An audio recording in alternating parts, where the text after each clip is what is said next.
Hello tarot friends, welcome to my second ever video on YouTube and my second video for the Comparative Tarot project, which is what I'm doing with this channel.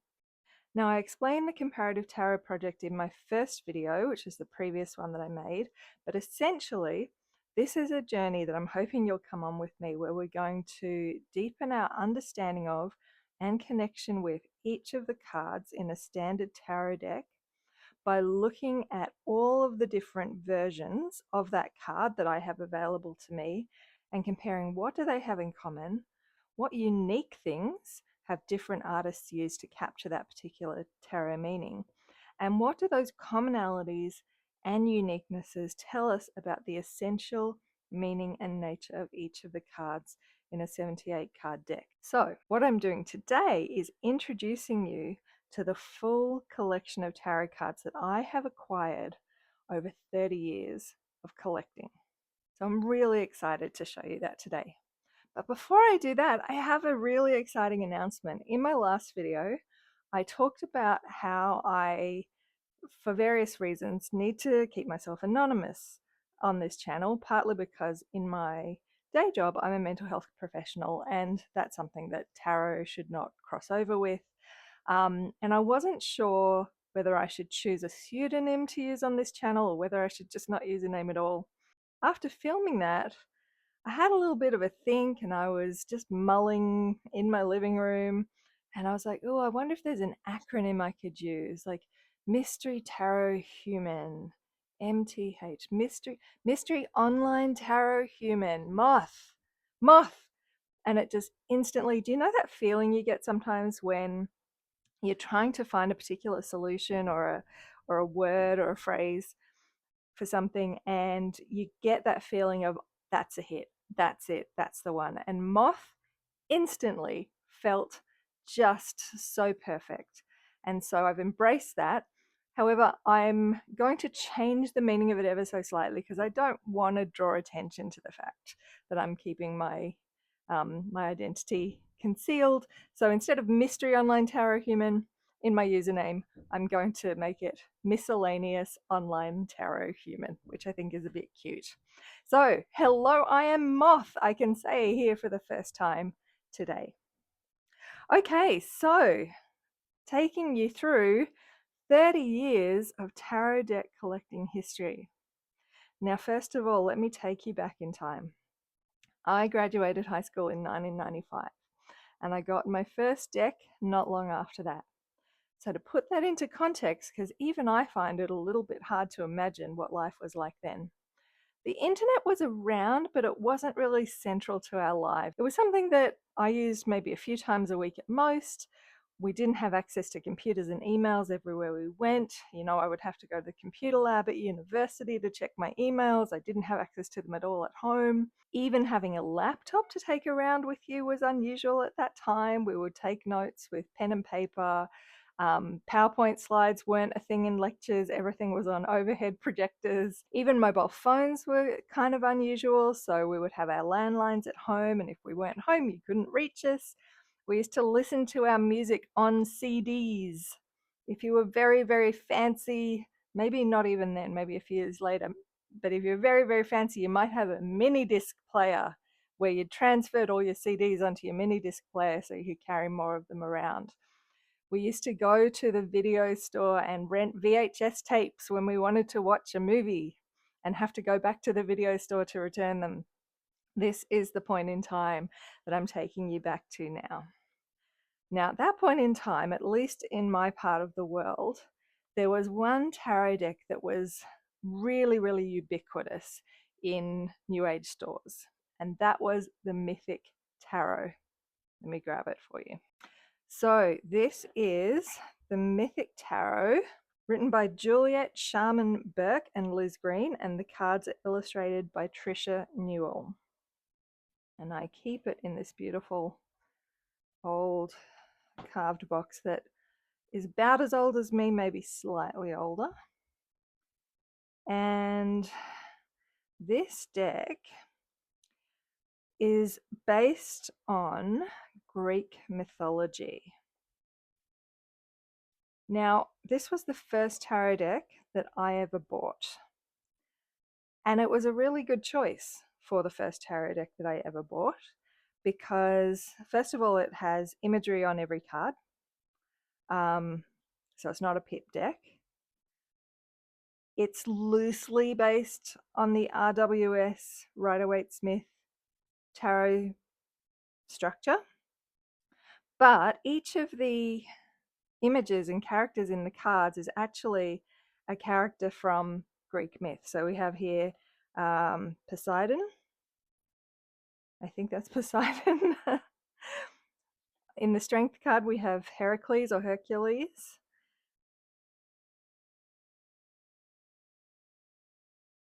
The Eight of Wands, we have the Argos of Jason and the Argonauts. The Emperor is, of course, Zeus with his eagle and his thunderbolts.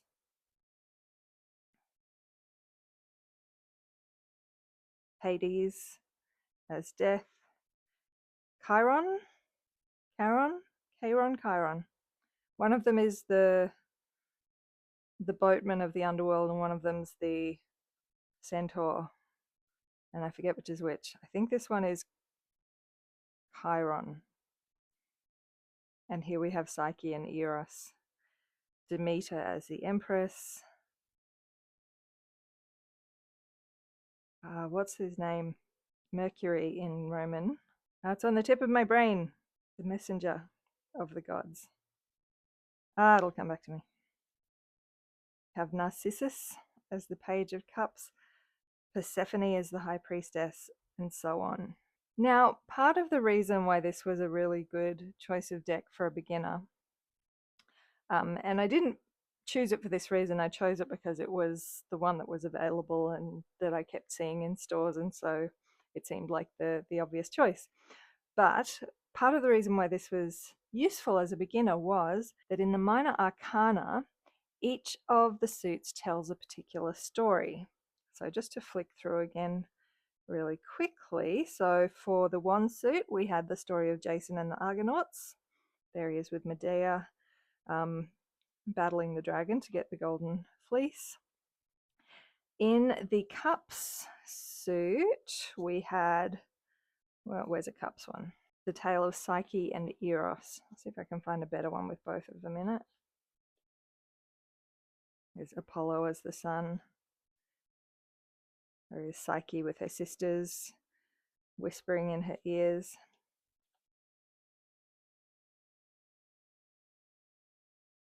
There we are, there's the Ten of Cups, the happy ending of the story of Psyche and Eros. The Pentacles suit was the story of Daedalus, depending on how you want to pronounce it, who was imprisoned by King Minos on Crete. There's back to the Psyche and Eros one. And there we are with Daedalus in his happy ending as well. And the Swords suit, from memory, I want to say it's Oedipus. No, I was mistaken. It is the story of Orestes and the curse of the house of Atreus. So the reason why that was helpful is that it was quite a lot easier to learn the meanings of the minors, or at least most of the minors, if you knew the story and you knew the plot points that in that story that each card referred to. Then you could pretty much get an idea of what each of those cards meant if they came up in a reading. And I actually really like that idea of the minors in each suit telling a story in tarot decks. I think that's a really helpful way to present it, and I do have a couple of other decks in my collection that do that. But for me also, because I had been quite interested in Greek mythology since quite a young child, this was a very accessible deck for me. Having said that, the meanings aren't always really 100%. For example, this image of strength, here we have Hercules physically overcoming the lion, fighting the lion, and overpowering it. Whereas more typically, strength is a card with a lot of gentleness in it, where a feminine presenting person is soothing the lion and not overcoming it in a physical sense or in a violent sense. So this is a bit different, but still it was a really good introduction and I had a good connection with these cards. Now, as I go through these different decks in my collection, I've got a few ways that I'm going to classify them. One is to classify them either as a full imagery deck or a pip deck. So a full imagery deck is one where there is a scene on every card, including the minor arcana. So for example, like this Five of Cups, whereas pip decks, they will have just 5 cups in some kind of a pattern or piece of artwork rather than a scene. I'm going to classify them as either, obviously there's Rider-Waite-Smith decks, which are pretty much just various different colorations of that original deck that was drawn by Pamela Coleman-Smith. Rider-Waite-Smith dupes, which is what I'm calling decks that pretty much include exactly the same symbolism and imagery as the original Rider-Waite-Smith illustrations, but maybe in a different art style. Rider-Waite-Smith riffs, which are where they've clearly based it on the Rider-Waite-Smith decks, but the imagery and symbolism might be a bit different. So for example, there might be different genders, different backgrounds, different objects and animals in the deck, but it's got that clear link to the Rider-Waite-Smith cards and images. Wild card decks, which are where they've really gone off in their own direction and done things that are quite different from the Rider-Waite-Smith imagery.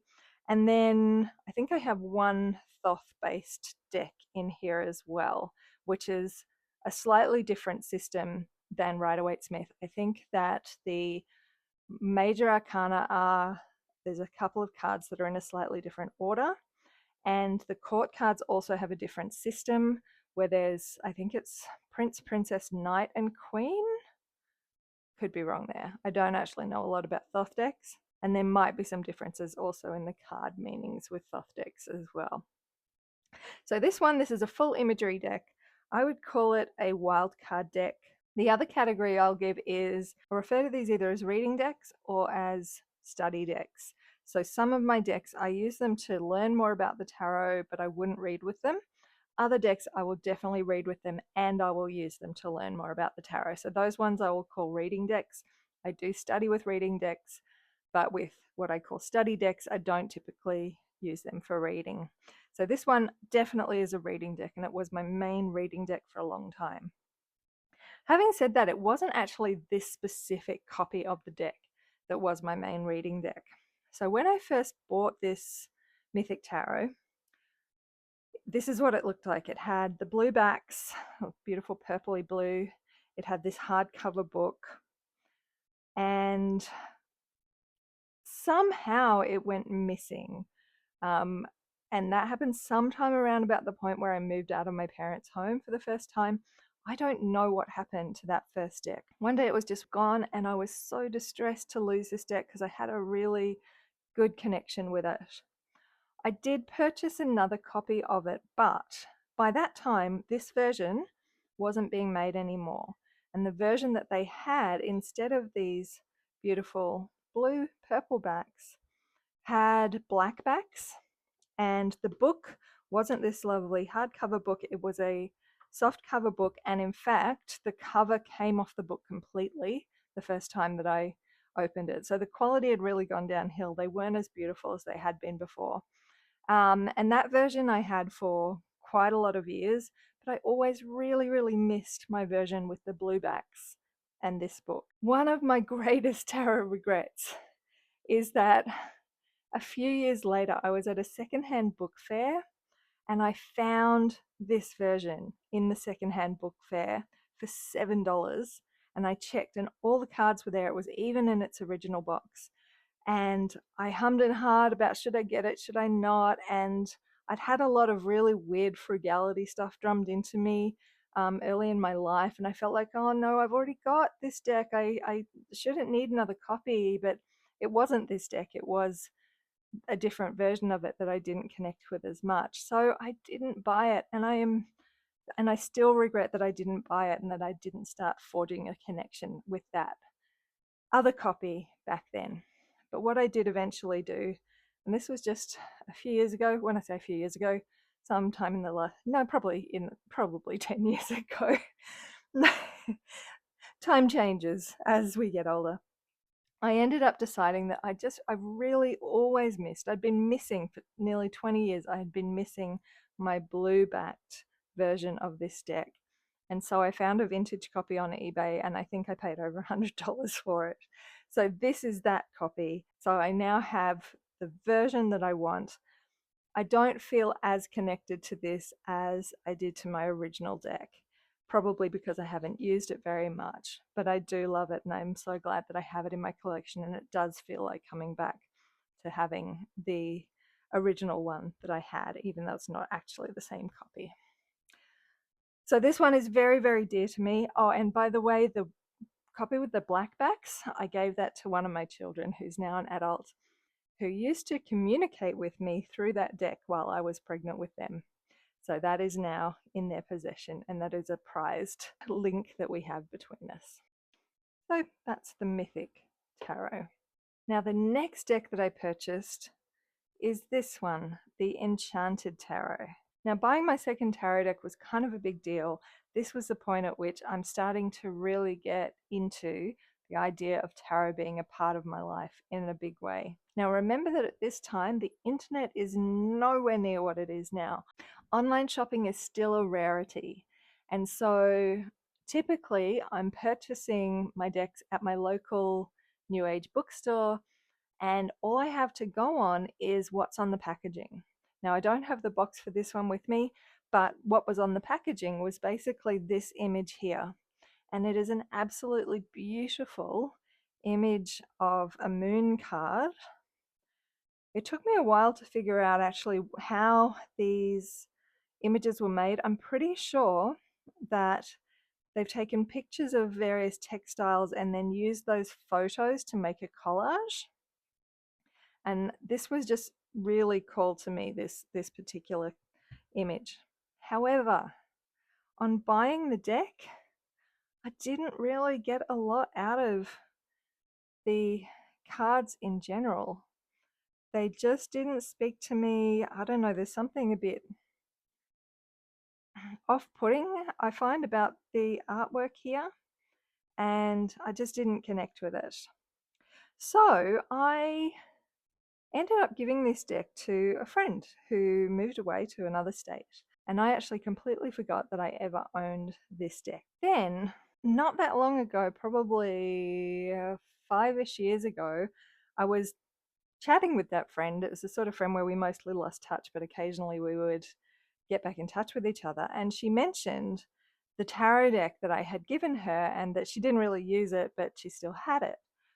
And I'd completely forgotten giving her this deck, and I thought that the deck she was talking about was my original Mythic Tarot. And I was confused because I didn't think I would have given this one away, but I thought that must be what had happened. So because she wasn't using it, she very kindly agreed to send it back to me, but she no longer had the book.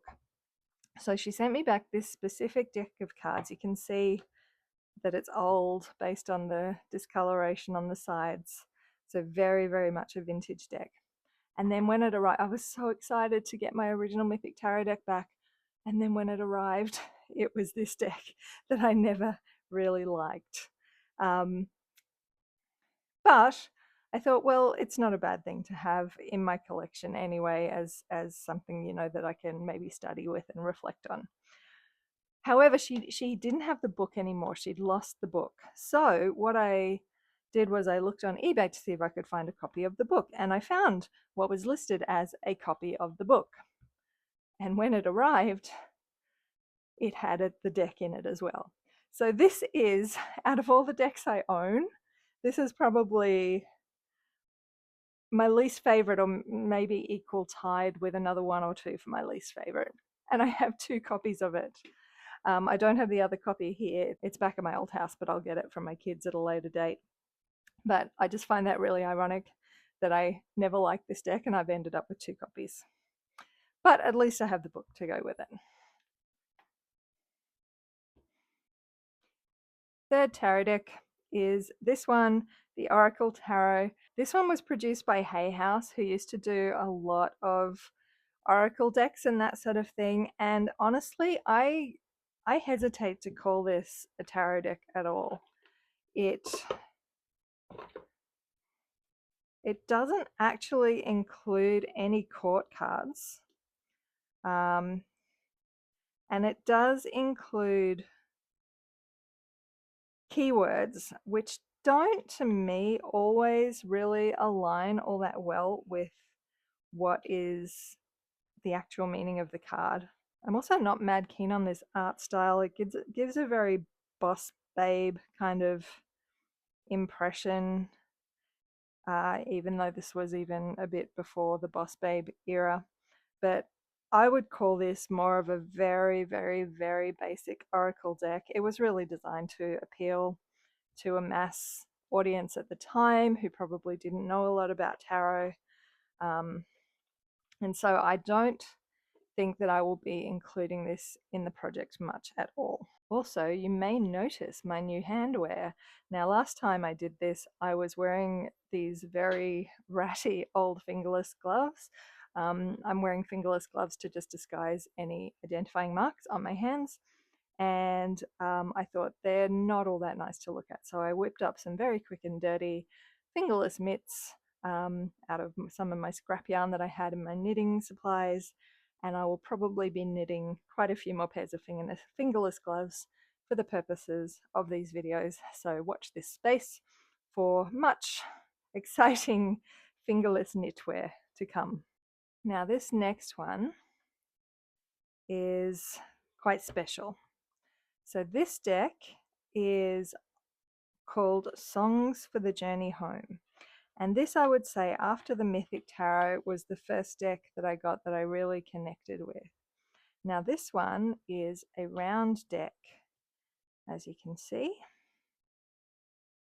And I had really, really wanted a round deck at this point in time. I was quite obsessed with circles when it came to art. I make art myself, and at that time, every single time I made a piece of artwork, the first thing I would do was draw a circle, and the art would sort of be contained within that circle. And part of the reason why I wanted a round deck is because I feel like this breaks out of the binary of reversals and uprights, because it can be at any angle when it comes out.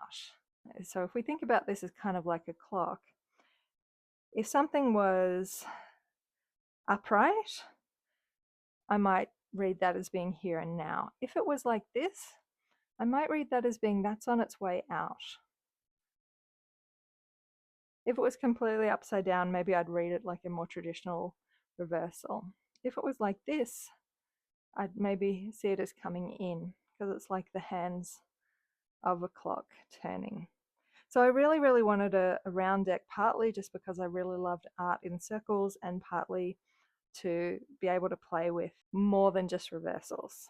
Now, I would describe this as a wildcard deck. So they really have gone in their own direction with the imagery and the symbolism. And they've also changed the names of the suits to the elements. So we've got wind and flame and earth and wave. So roughly corresponding to earth, air, fire, and water. And so this was a deck that I did use for reading quite a lot at that point in time. So I probably got this one a few years after I got my first deck. And this one was my first ever online tarot deck purchase, partly because that was the only way you could get this one. This was quite an obscure indie deck, and the only place to get it was from the creators. You had to purchase the book and the deck as separate purchases, and you had to purchase it online. And it was a bit expensive to have it shipped, but I was just so happy to get this really unique deck.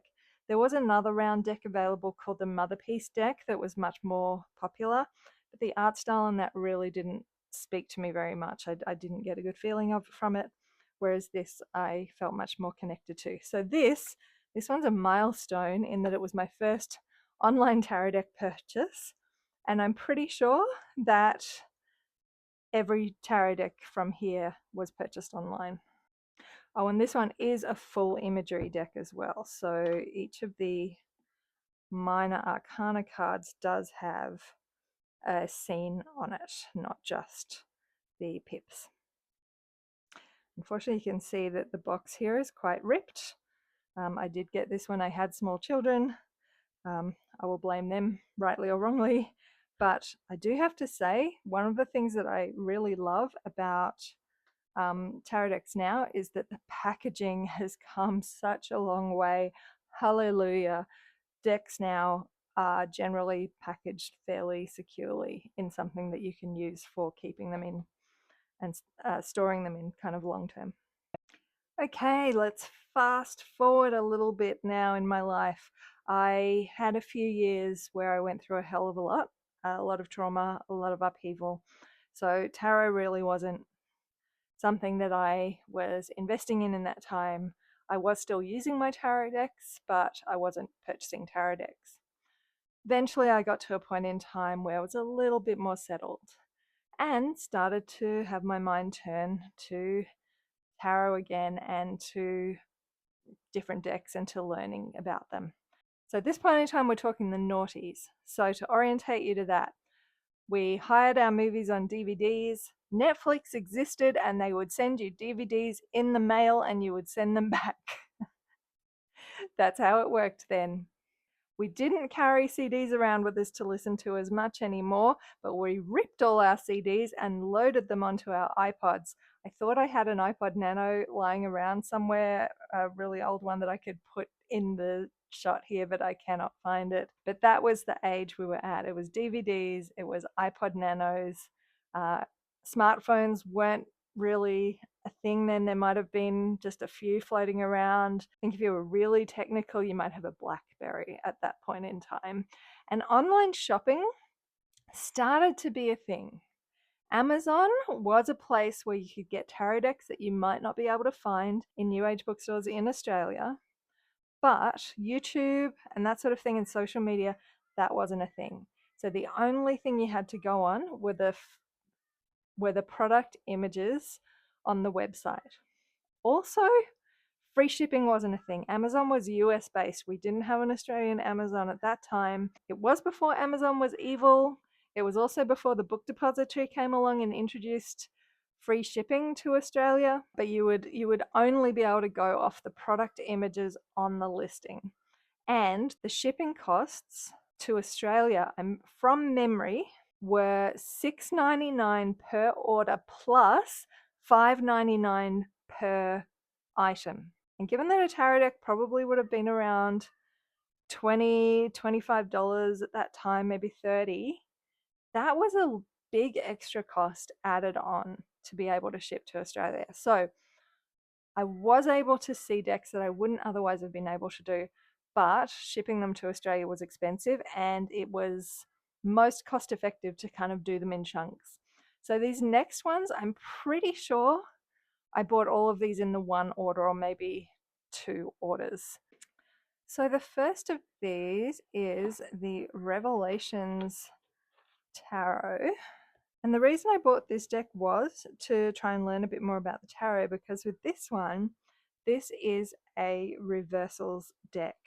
So you can see that we've got one dominant image when it is upright and a different one when it is reversed. And I thought that that would be really helpful for me to learn to read reversals. However, the art style in this, I have a lot of trouble reading the faces of these characters, reading expression on their faces, and it just didn't speak to me the way that I thought it would based on the few product images. And so the product images would have just been maybe 6 sample cards at that time. That is a beautiful temperance though. Like these are lovely. Like I find them beautiful, but I just didn't find them particularly intuitive or inspiring to work with. However, I do think that this one will be interesting to include in the Comparative Tarot project. Now, this is a full imagery deck, so the numbered minor arcana do include full scenes, at least as full of a scene as we see in the majors. And I would call this, let me see. Look, there is some use of Rider-Waite-Smith imagery here, but also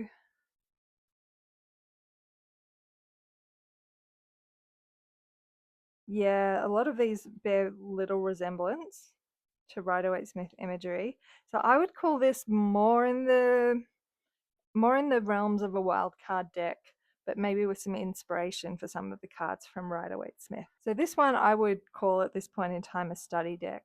I am open to any of my study decks becoming reading decks, but that's just the role that they fill for me at the moment. Now the next one I got at around this time is called the Crystal Tarot. Again, the imagery on this is beautiful, but unfortunately I didn't really find myself connecting with it to read with, and that's probably because it's more of a pip deck. So you can see here that each of the cups cards, we don't really have a scene. We do have patterns, we do still have symbolism, and we have our cups in whatever number the card is. But for example, the 9 and 10 there are really, really similar. And at that point in time, that really wasn't something, A, that I even knew existed or was familiar with, and B, had confidence reading with, because there were not really a lot of clues in the minor arcana cards as to what they meant. Oh God, it is beautiful artwork though. Look at this. Just look at that detail and that knotwork and patterning. Beautiful. So this one I would call for now a study deck, especially for the major arcana. Just to give you another little look at some of the majors that I missed before. So yeah, study deck for the major arcana, and also just I think an appreciation deck. Like this is just beautiful. This is beauty, and I enjoy being able to look at it. I enjoy being able to handle it.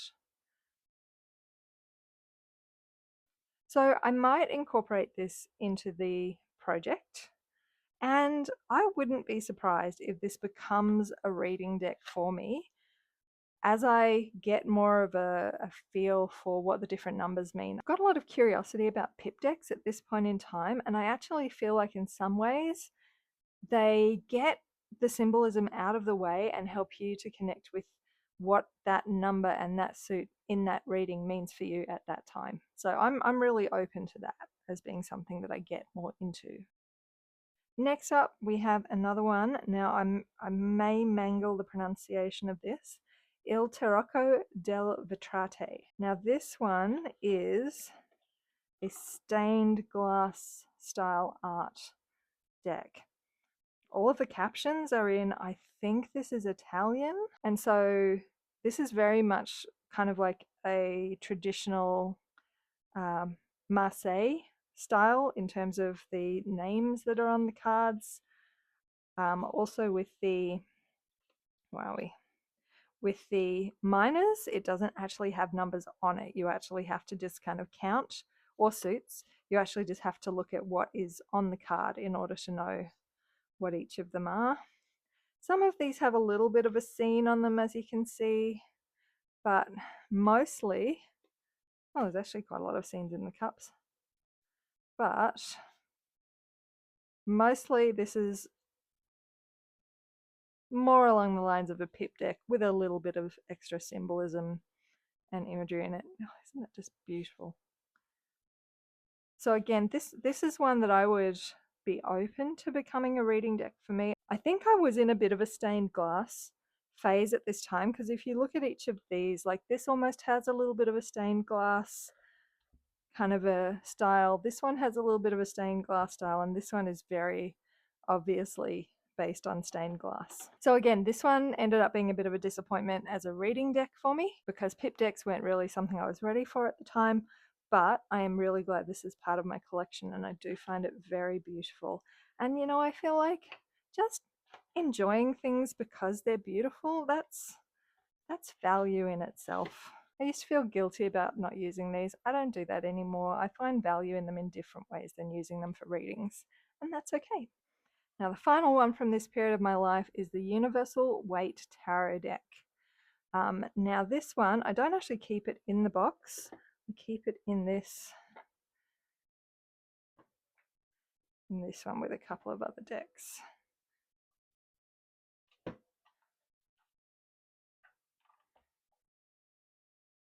So this is, as you can see, if you know much about the Rider-Waite-Smith deck, this is very much the images from the Rider-Waite-Smith.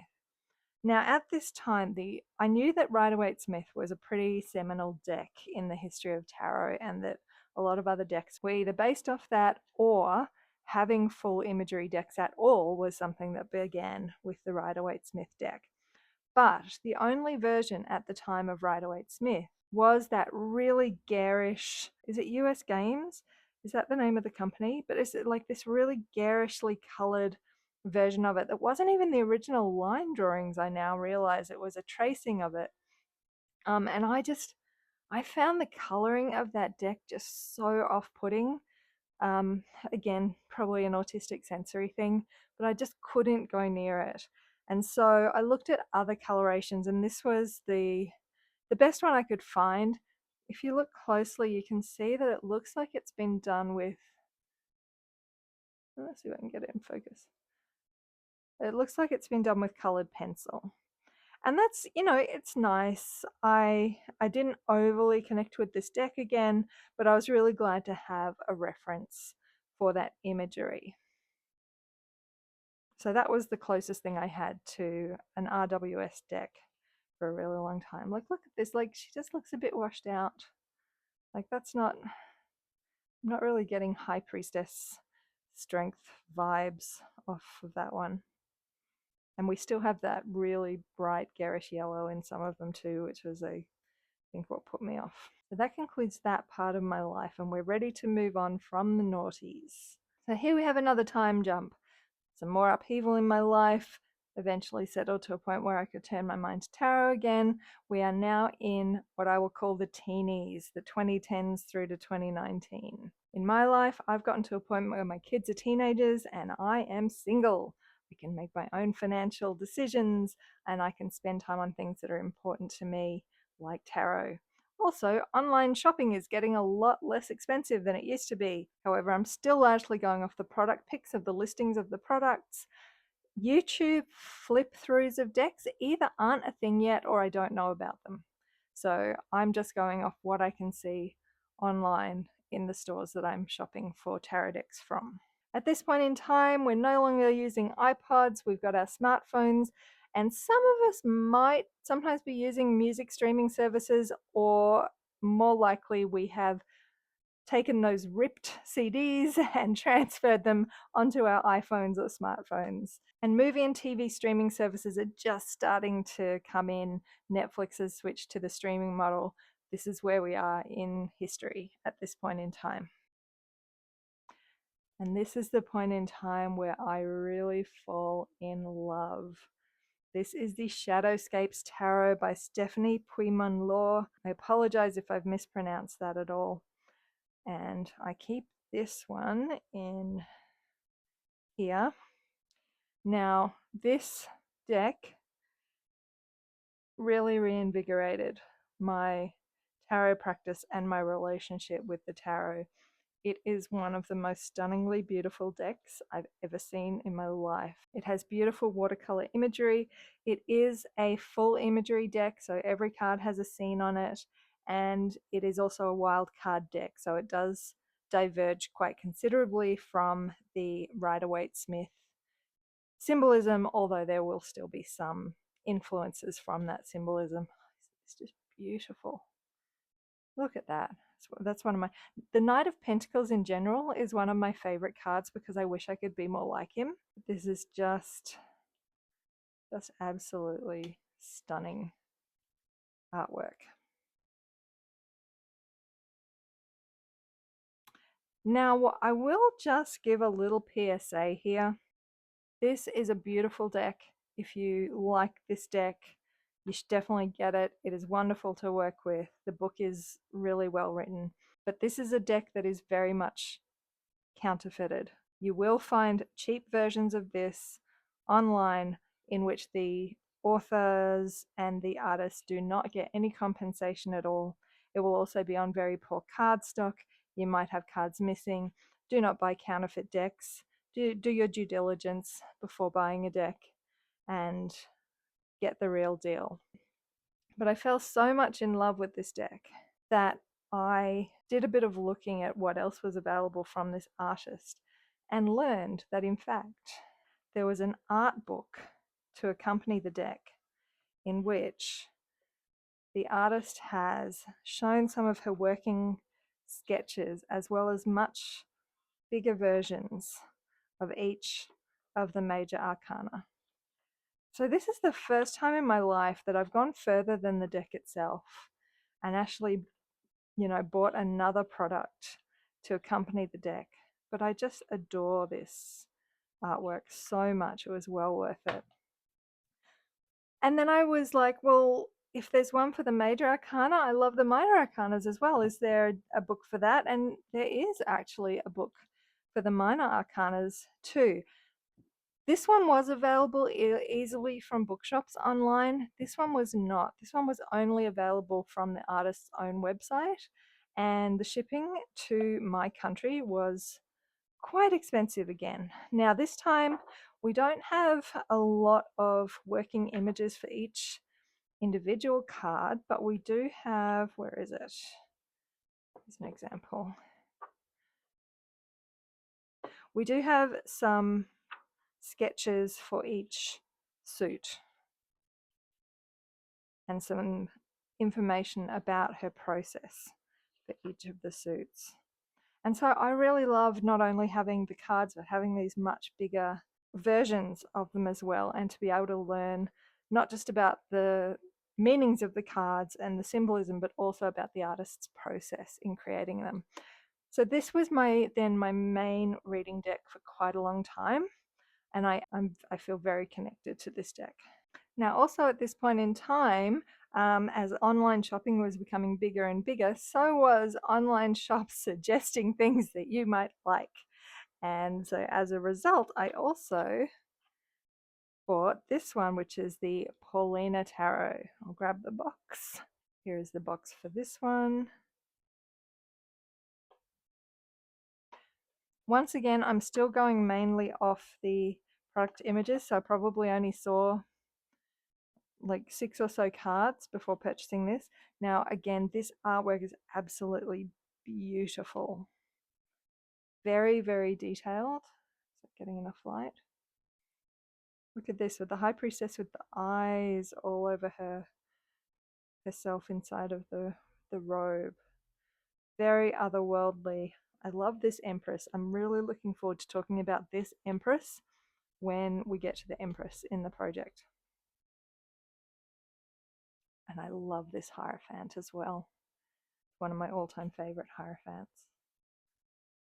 So very, very detailed artwork. Having said that, I expected this to become very much a reading deck for me. It didn't so much happen, partly because I really was looking for decks that had a lot of detail in them. But when it comes to actually reading, I find that actually it's too much for me. It obscures what's happening in the cards too much, and I actually can't distill out of it what I need to. So unfortunately, the level of detail for me and my particular way of processing visual information was actually an impediment to reading with this deck, which was the opposite of what I expected. I thought a lot of detail would give me a lot to go on. Also, the muted colors meant that I would often find there wasn't heaps of contrast in a spread laid out, and so that was a little bit difficult for me as well. I still love the deck. I'm so glad I have it, but it is probably more of a study deck for me than a reading deck, although once again I am open to that changing. It is a full imagery deck, so all the cards do have scenes, and I would call it a wild card deck. There are some cards that seem to have some reference to Rider-Waite-Smith imagery, but overall it's just very, very different than what you would see in those. Beautiful, beautiful deck. I love this artist so much. I'll pop that in there. So the 3 decks that I keep in this box are my Paulina, my Shadowscapes, and my Universal. Now, I loved this so much in the art style that I was really interested in other decks by this artist. Paulina Cassidy, who now goes by Paulina Fae, is a really prolific tarot and oracle deck artist. If you like what you see here, you should definitely check out her other decks, some of which I have. But because I was so into that, I got another deck by Paulina Cassidy. This one was actually a gift from a partner at the time, and it was very, very generous, and I was so excited to get it.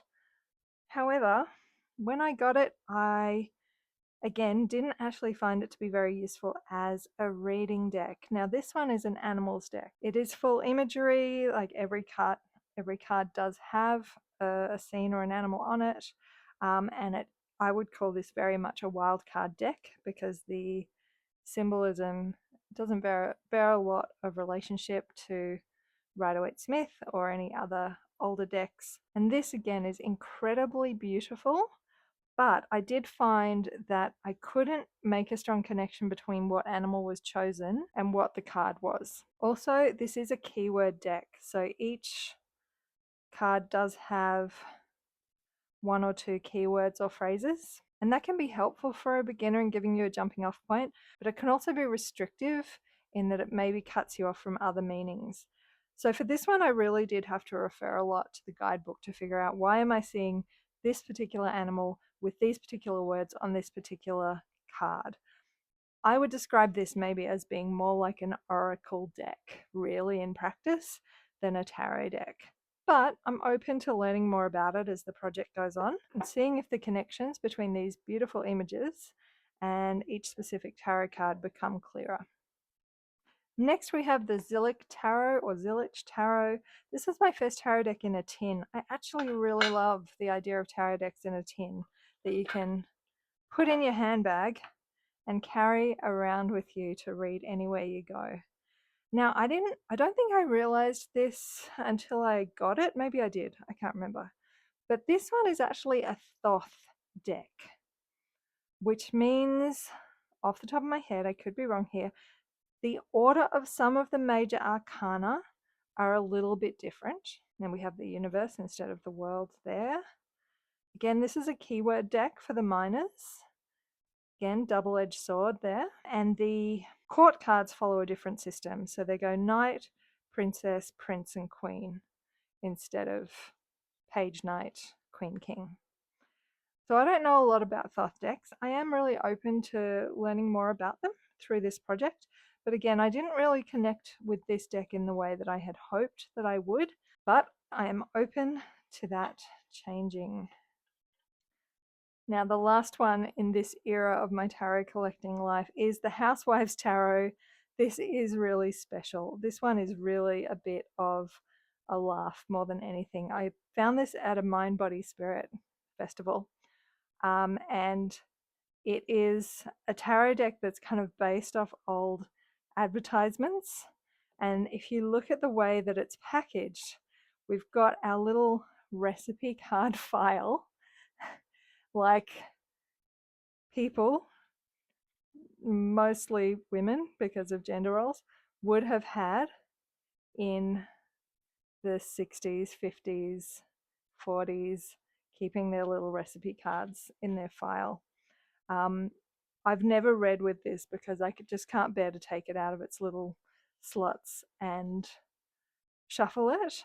But I actually really like some of these images. They're very tongue-in-cheek. This is very much a novelty deck, but it does have some interesting takes.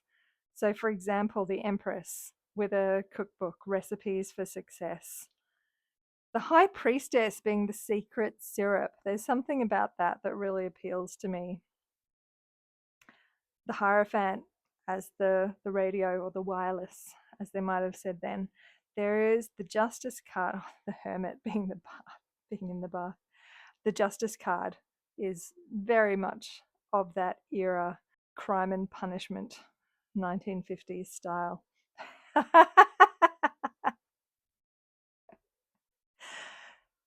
So this one's fun. I wouldn't I wouldn't exactly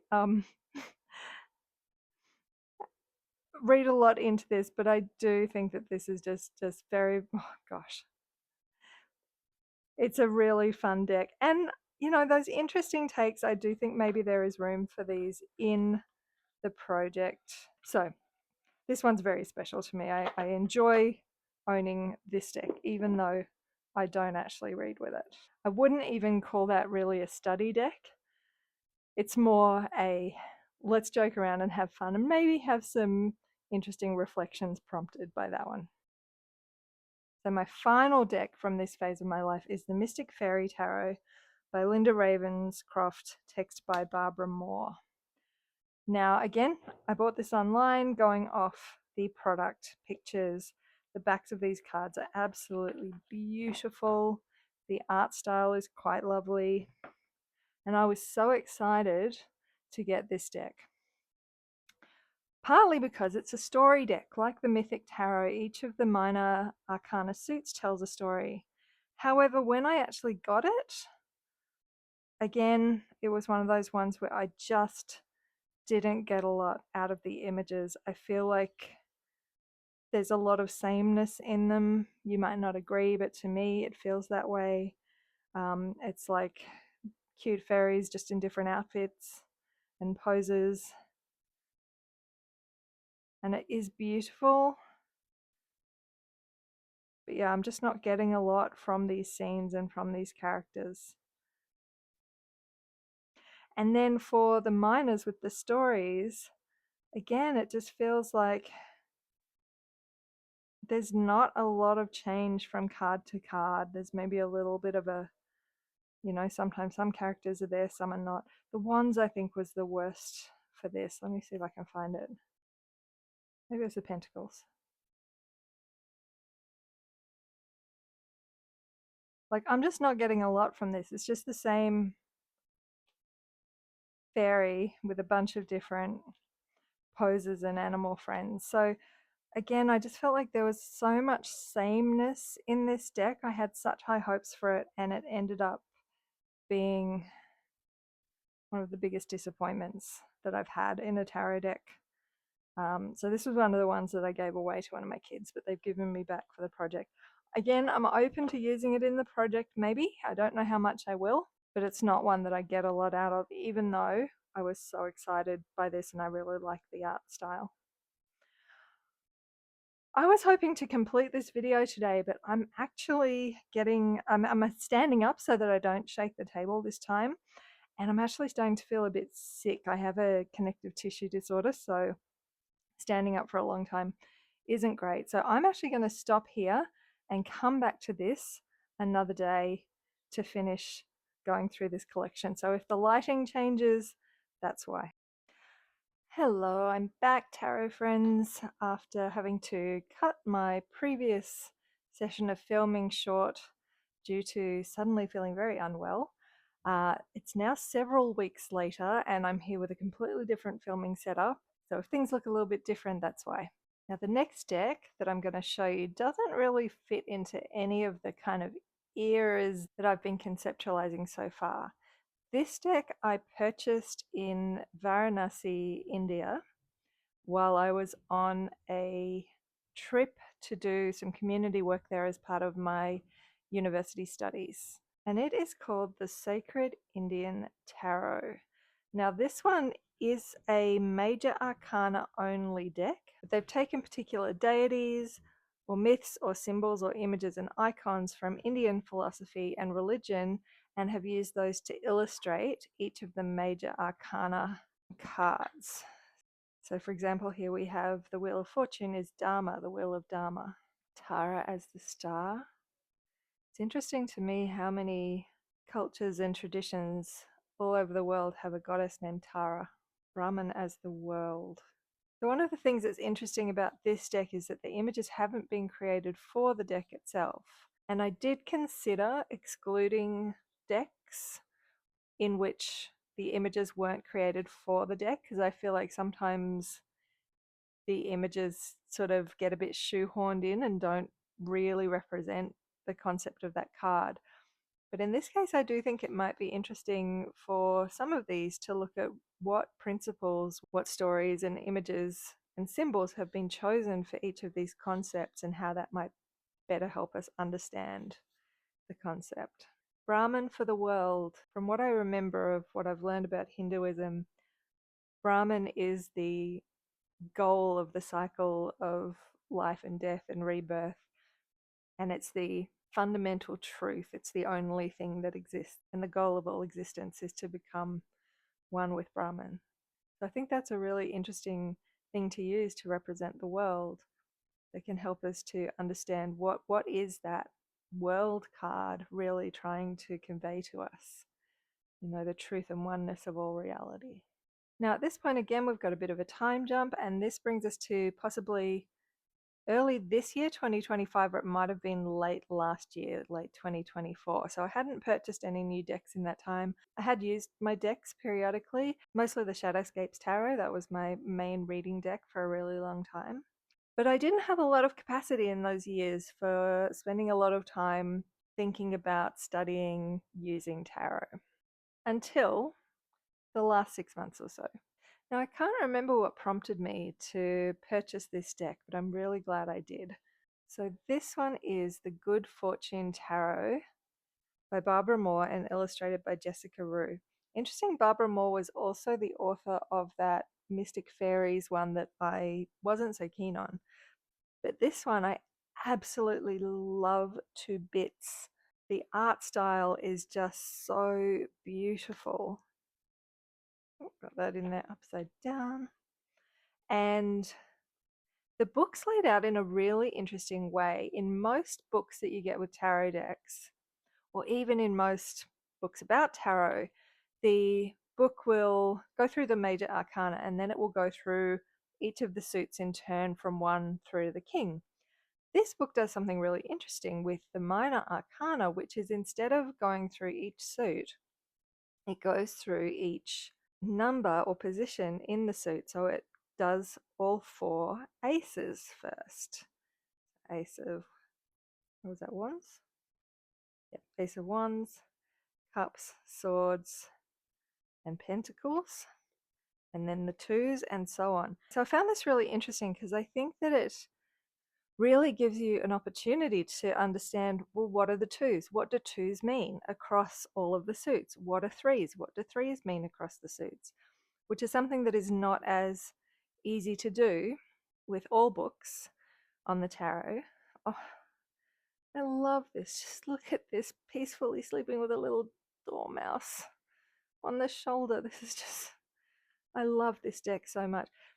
This deck was also interestingly inspired by Rider-Waite, but also the Marseille deck. And the author points out that some really interesting things happen in the Marseille deck. For example, where is Justice? Here we go. So in the Justice card, the knee is maybe pushing up on the scales and the elbow is pushing down, and it's kind of a sign that justice might not be completely unbiased for good or for bad, or that maybe justice needs a bit of help sometimes to push it in the right direction. And it also challenges kind of a fatalistic reading of the cards. So it has the fate reading, but also what they call the good fortune reading, which is a little bit more empowering, maybe. I'm not sure if that's the right word, but anyway, I really like the way this book's laid out, that it's quite different. I love the art style. The only thing about this set and this book that I'm disappointed by is that when we get to the court cards, so there's all 4 of the 10s, there is a general discussion of court cards, and then there's just the pages, and then here we are, the knights and the queens and the kings.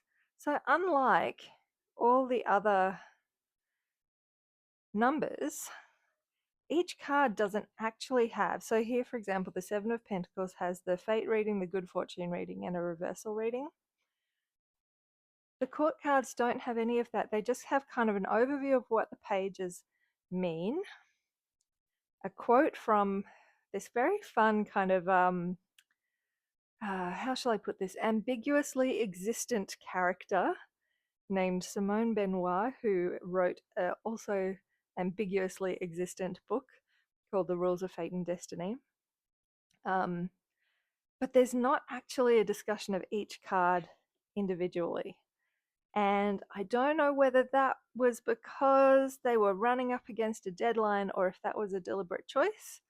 But I do find that a little bit unhelpful, especially because the court cards are often the hardest to read for many of us. Or maybe that's the point that they're making, that relying on these kinds of descriptions that you get with the other cards for the court cards maybe isn't appropriate. So I'll be really interested to use this when we get to the court cards in the Comparative Tarot project, and to see how that goes in understanding the meanings.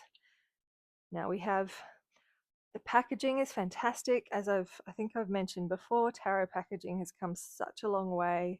Interestingly, I have another deck by this author, which is an oracle deck, which is this one, the Woodland Wardens Oracle deck, which has become my favorite oracle deck. And I didn't realize that they were by the same author for quite a while after they kind of had both become favorites. But this beautiful art style. I wish I knew what medium this was. I wonder if it's gouache. I feel like it might be gouache, but I would love to know more about this artist's process. But interestingly, this same artist who made the Good Fortune deck along with Barbara Moore, and who made the Woodland Wardens Oracle, there is a upcoming tarot deck release by this artist, which I'm pretty sure is called the Woodland Wardens Tarot. So it's very, very similar to this, and I think designed to complement it. It'd be wonderful if they made them the same size so you could even shuffle them together. While we're on the subject of upcoming releases, I've also found out that in, I think, September, Stephanie Puiman-Lure is going to be releasing another tarot deck, which is an animal-based deck. So that's the artist of the Shadowscapes Tarot, which is one of my all-time favorites. So I'm really looking forward to those two upcoming tarot releases as well. Back to the Good Fortune Tarot deck, though, I did just want to mention that the very first reading, and it was just a single card reading, but the very first reading that I did with this deck was just the most incredible, one of the most incredible readings that I've ever had. And when we get to the Lovers card, I think I'll tell the story of that reading. The message coming through from it was just so strong. It was one of those readings where you're just like, whoa, that is spooky that happened that way. So that's the Good Fortune Tarot. So that was my first tarot deck purchase after a long gap, and then I didn't purchase any more tarot decks for quite a few months. And then what happened is in March I had a couple of weeks of leave, and I don't know if you've ever had this experience where you've been on leave from work for a decent chunk of time, not just a few days or a week, but a decent chunk of time, and it gives you enough time that your brain can kind of go, oh, we've got a bit of capacity available. What are we going to do with it? And you find yourself drawn towards things that you really love, but that you maybe haven't had the time, energy, and attention to be focusing on or working with for a while. And for me, two things came out. One was knitting. As you know, I'm a knitter, but I've really gotten back into my knitting since then. And the other one was tarot. And one of the things I did was start listening to a tarot podcast that kind of went through each of the cards sequentially. I've forgotten the name of it, but I will put it up on the screen when I'm editing. And that kind of got me interested again, and made me think about this project that I've been wanting to do for ages, the Comparative Tarot project. As a result of that too, I started looking at decks again and decided, you know what, I'm getting really interested in this again. I can buy myself one more tarot deck. I can afford that. That feels really life enhancing and self-compassionate. Sure, one tarot deck. Great.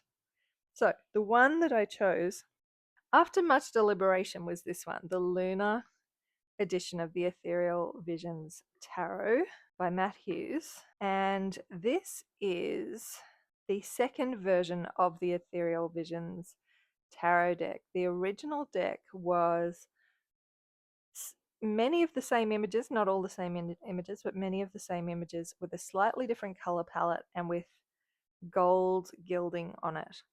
Now, this gilding does not show on camera the way that it does in person.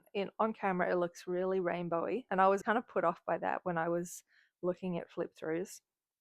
In person and under normal light, it's much more kind of a silver with a bit of a blue tinge to it. It is holographic, but not to the degree that it appears on camera with those rainbows all over it. Having said that, rainbows is not necessarily a bad choice for this version of the deck. So some of the images have been changed altogether, like the magician here, for example, to be more diverse, more inclusive. The original deck was not diverse at all, and so I suspect that the author maybe responded to some criticism of the deck and made some changes. The Hierophant is a really interesting choice in here, and I haven't actually read about why he chose this one. This was changed from the original. The original was a figure of a Hierophant, similar to most traditional decks, and it's been changed to this, what is it, like a cauldron with a shooting star in the background? So I'm really interested to see what the rationale for this image was. There was another one that I wanted to just point out here. Oh, the devil. I think this might be one of my favorite devils out of all of my decks. And I'll speak more about that when we get up to the devil card in the project. But for now, that's just a little teaser of my thoughts on this deck. And I did agonize between this one and the original because I really liked the kind of more earth toned, autumnal toned color palette of the original, and I really like the gold gilding, and I really like the backs on the original much better than this one. But for me, the diversity really won out over all of those considerations, and I'm happy with my choice. Once it arrived and I saw that it wasn't quite so rainbowy in person, I was really happy with this choice. Now, obviously, it didn't stop there. So at this point, I think we're up to 17 decks. The Sacred Indian Tarot, I think, was 15, if I've counted correctly. This is 17 decks now. And we're at around the 30-year point in my collecting journey here, or approaching the 30-year point. I got a little hyper-focused on my tarot and on my tarot collecting. So I ended up buying a hell of a lot of decks in quick succession. I'm going to try and go through those kind of reasonably quickly just because I know this video is already going to be quite long. But by the way, I forgot that I'm doing kind of the categorizing of the decks into various categories. So the Sacred Indian Tarot, I would call that a wildcard deck. The Good Fortune Tarot, I would call that a RWS Riff combined with a Marseille Riff. The Luna deck, I would categorize this as an RWS Riff deck mostly, but with, some wild cardiness thrown in there as well, especially with the revised Luna edition. And also, this is an Art Nouveau deck.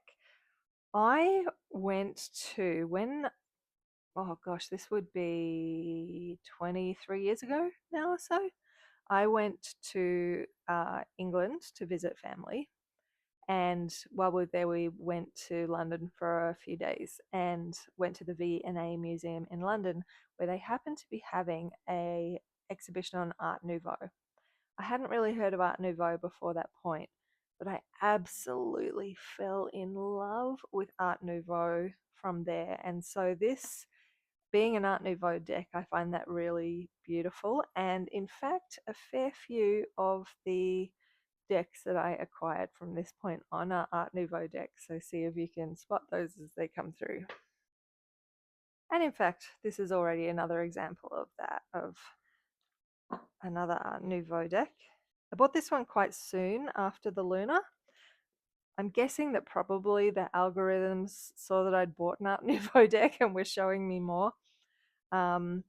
It's very much closer to the classic kind of Art Nouveau illustrative styles.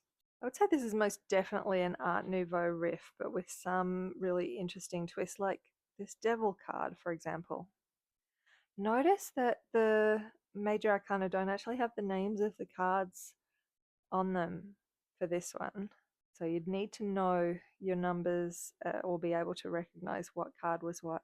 But I find that to be a really interesting version of the Devil. That'll be interesting when we compare them all.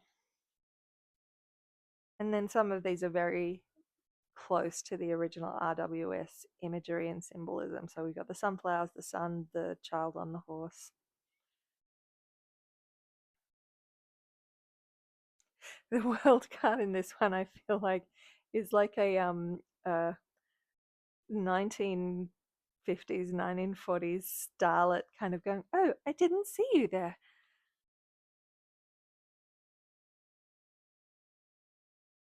Mm.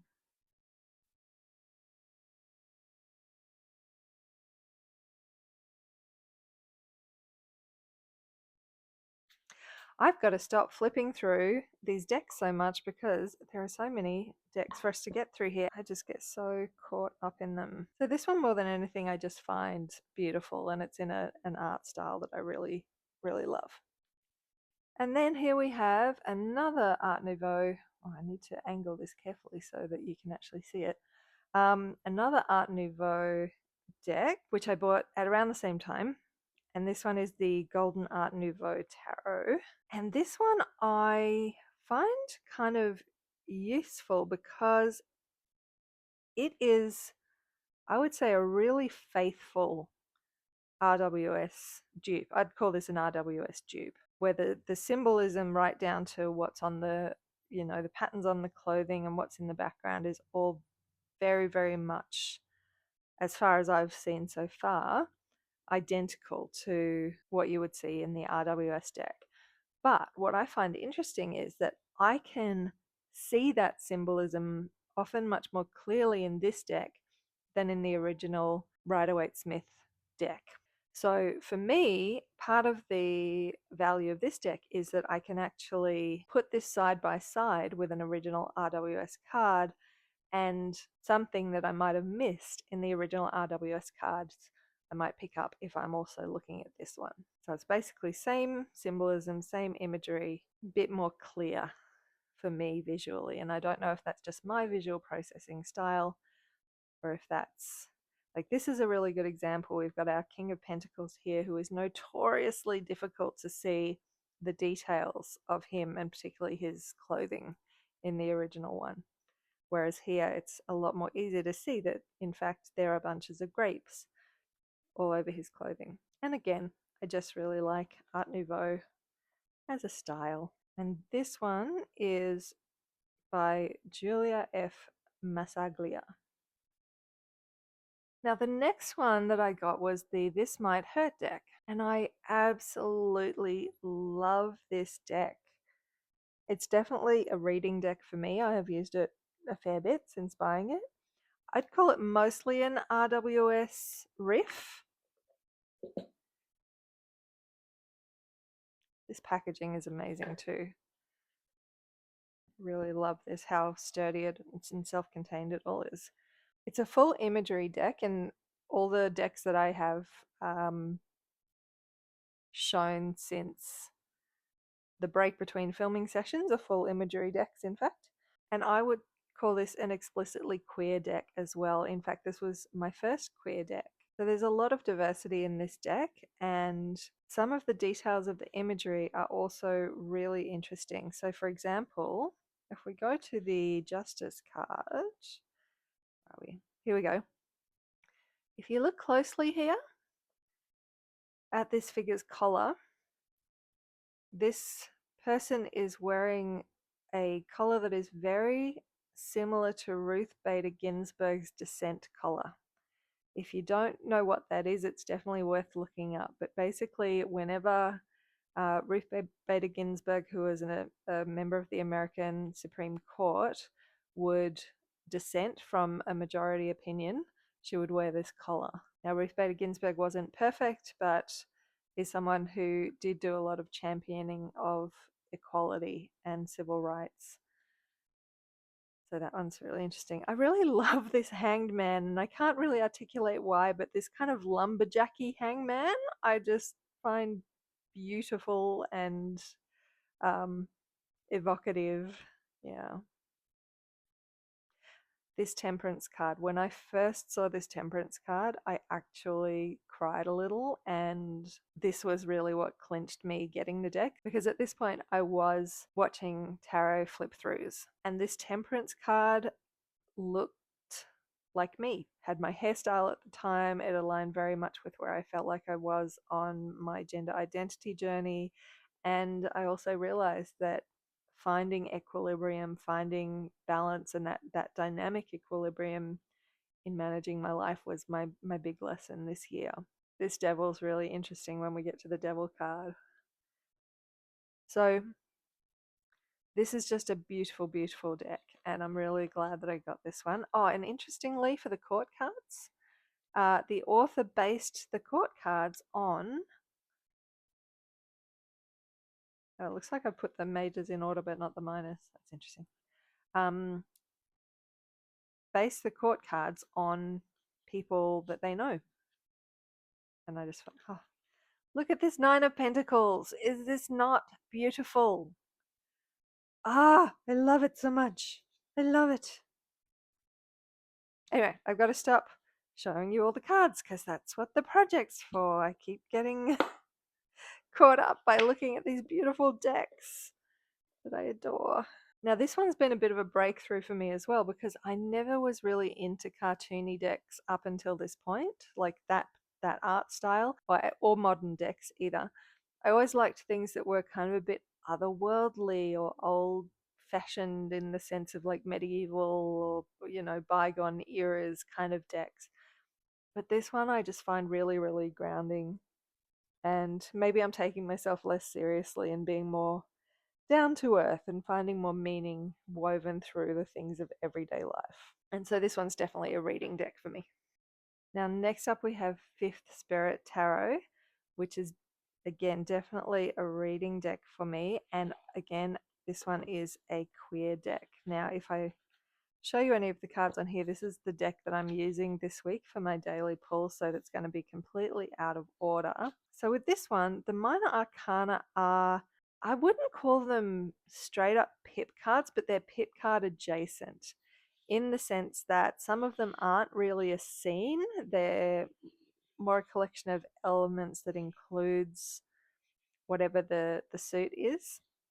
Some of them are a scene, but they don't have a person in them. In the major arcana, we do have characters, and I really love the choices that they've made for this one. This is by the same author who wrote Radical Tarot, which is one of the tarot texts that I'm using to guide me in this project as well. Look at this. Isn't this beautiful?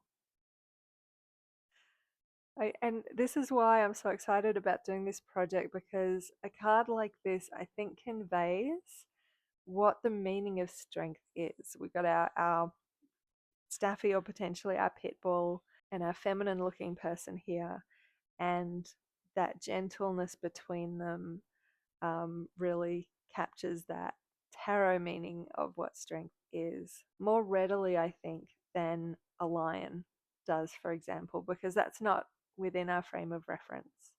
Whereas this, you can immediately understand what is happening between the two figures on this card. So again, this is a modern deck, as you can see. Where's a good example of a pips adjacent one? So this one, for example, very reminiscent of the RWS Seven of Pentacles, but it doesn't have the character in it. I actually want to, at some point in this project, do a specific video on disability representation in these different decks. Some of them have none at all. Some of them have some, and some of them are better than others. And one of my kids has recently become a wheelchair user, and were telling me a lot about what the type of wheelchair shown in these different cards and representations indicates. So this is a really example of kind of that pips adjacent setup. So Six of Cups, we have basically six receptacles. I was trying to figure out why this was Six of Cups, and then I sort of realized, okay, we've got a tooth in a cup with some money, we've got fireflies in a jar, we've got a soda can, we've got a bucket and spade at the beach. And I was thinking, well, these all are things that might be reminiscent of our youth and nostalgia. Again, we've got our 9 trophies here to represent the 9. 9 of Swords is very, very interesting approach. So we have 9 sharp objects of different kinds. So even though they are just portraying objects in the minor arcana numbered cards, they are still managing to convey a lot through the choice of how they've done that. This Lovers card, my gosh, when we get up to the Lovers card video in this project, I am going to have the best time because there are some really incredible Lovers cards around that I think show a lot of different sides of what love can mean. So I'm really looking forward to that one. 7 ships or other things in a bottle for 7 of Cups. So this one is by Charlie Claire Burgess. This is definitely a reading deck for me. I am excited to read their book as well, and I really, really love this deck, and it is very much an explicitly queer deck. Now, another one that I got around this same time is the Pamela Coleman-Smith commemorative set. So this is 100 years, I believe, on from the Rider-Waite, as it was then called, deck first being published. So as I've mentioned previously, I was never really a big fan of the Rider-Waite deck, and that's why I had gotten the Universal Waite deck that I showed previously, which was sort of like a tracing of the original colored in colored pencil. But what changed that and what made me invest in this deck was 2 things. One was the fact that they have released the Centennial Edition, which is the original drawings with the original coloration by Pamela Coleman-Smith, as I understand it. Please do correct me in the comments if I've gotten that wrong. Now that's different from the version that has been available throughout most of the time that I've been collecting tarot decks, which was really, really garish. Like, I found the yellow, for example, in the background of these 2 cards to be almost like a fluorescent yellow. This is still bright, but it feels kind of more muted and more congruent with the pictures to me. And the other thing that changed it for me was I read this book, The Queen of Wands. Now this is by Kat Willett, and it's a graphic, not novel, it's a biography. I hate that we don't have a good word yet for graphic nonfiction, but it's a graphic biography of Pamela Coleman-Smith and her life and how she came to illustrate the cards and what happened to her after that. And it pulls into focus the fact that she was really largely uncredited for her work. So I felt a lot more connected to the idea of her work on the cards from that point onwards. Just as an aside, Kat Willett has written another book, which isn't so much it's still heavily illustrated, but not a kind of graphic storytelling format the way the other one is, on Women of Tarot, which I am slightly partway through reading at the moment, but a bit stalled. But they're really enjoyable and interesting books to read if you're interested in something like that. So this, I feel a lot more like this is going to be useful to me to have that artwork as it was originally drawn and colored, rather than that version that has been more commonly available, which in fact wasn't even, if I'm getting this right, again, do correct me if I'm wrong about this, but wasn't even the original drawings. It was tracings of the original drawings. And so in some of the cards, the expressions on the faces, for example, are a little different, and as well as the coloration being different. Going back to that King of Pentacles card, if I can find me some pentacles, give me a moment. Here we are.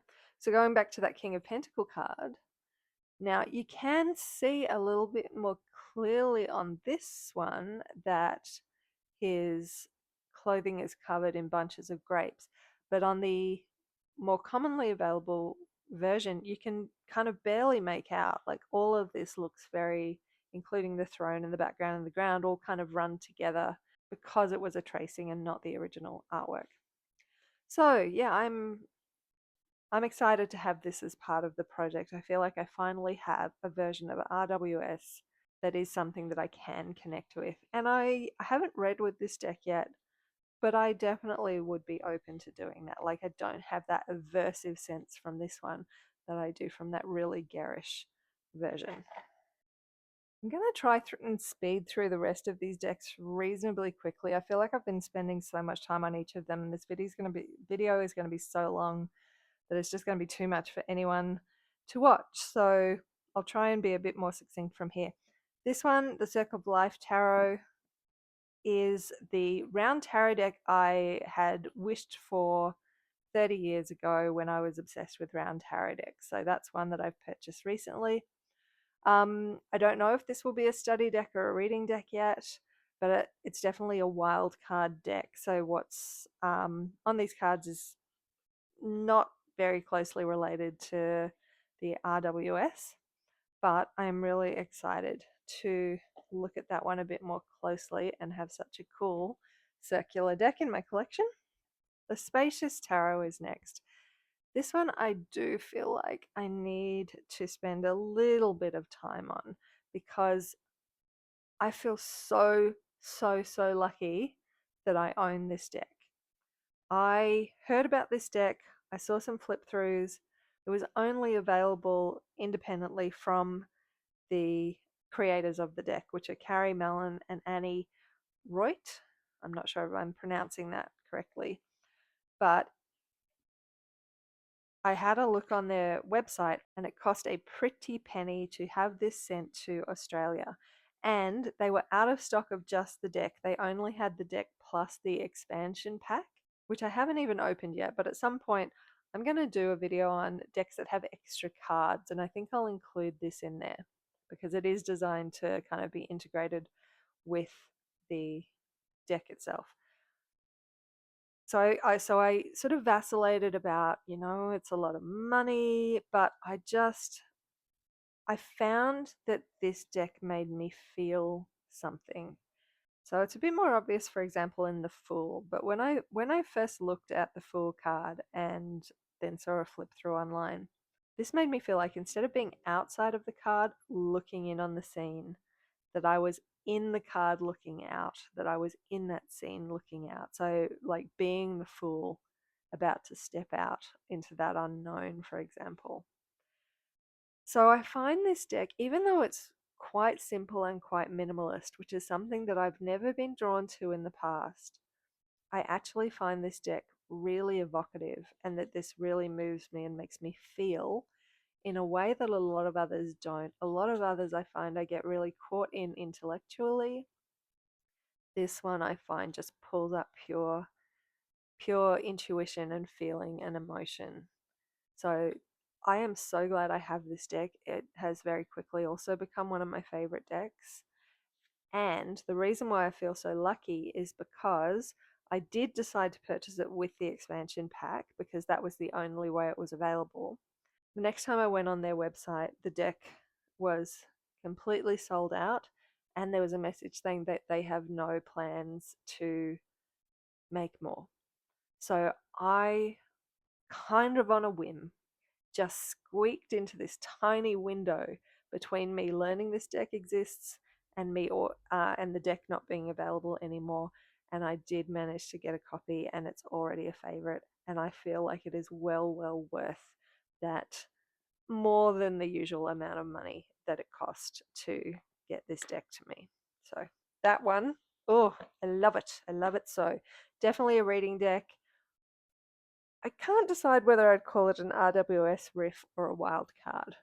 I feel like it defies those categories. I do see RWS elements in there, but it's just so differently done.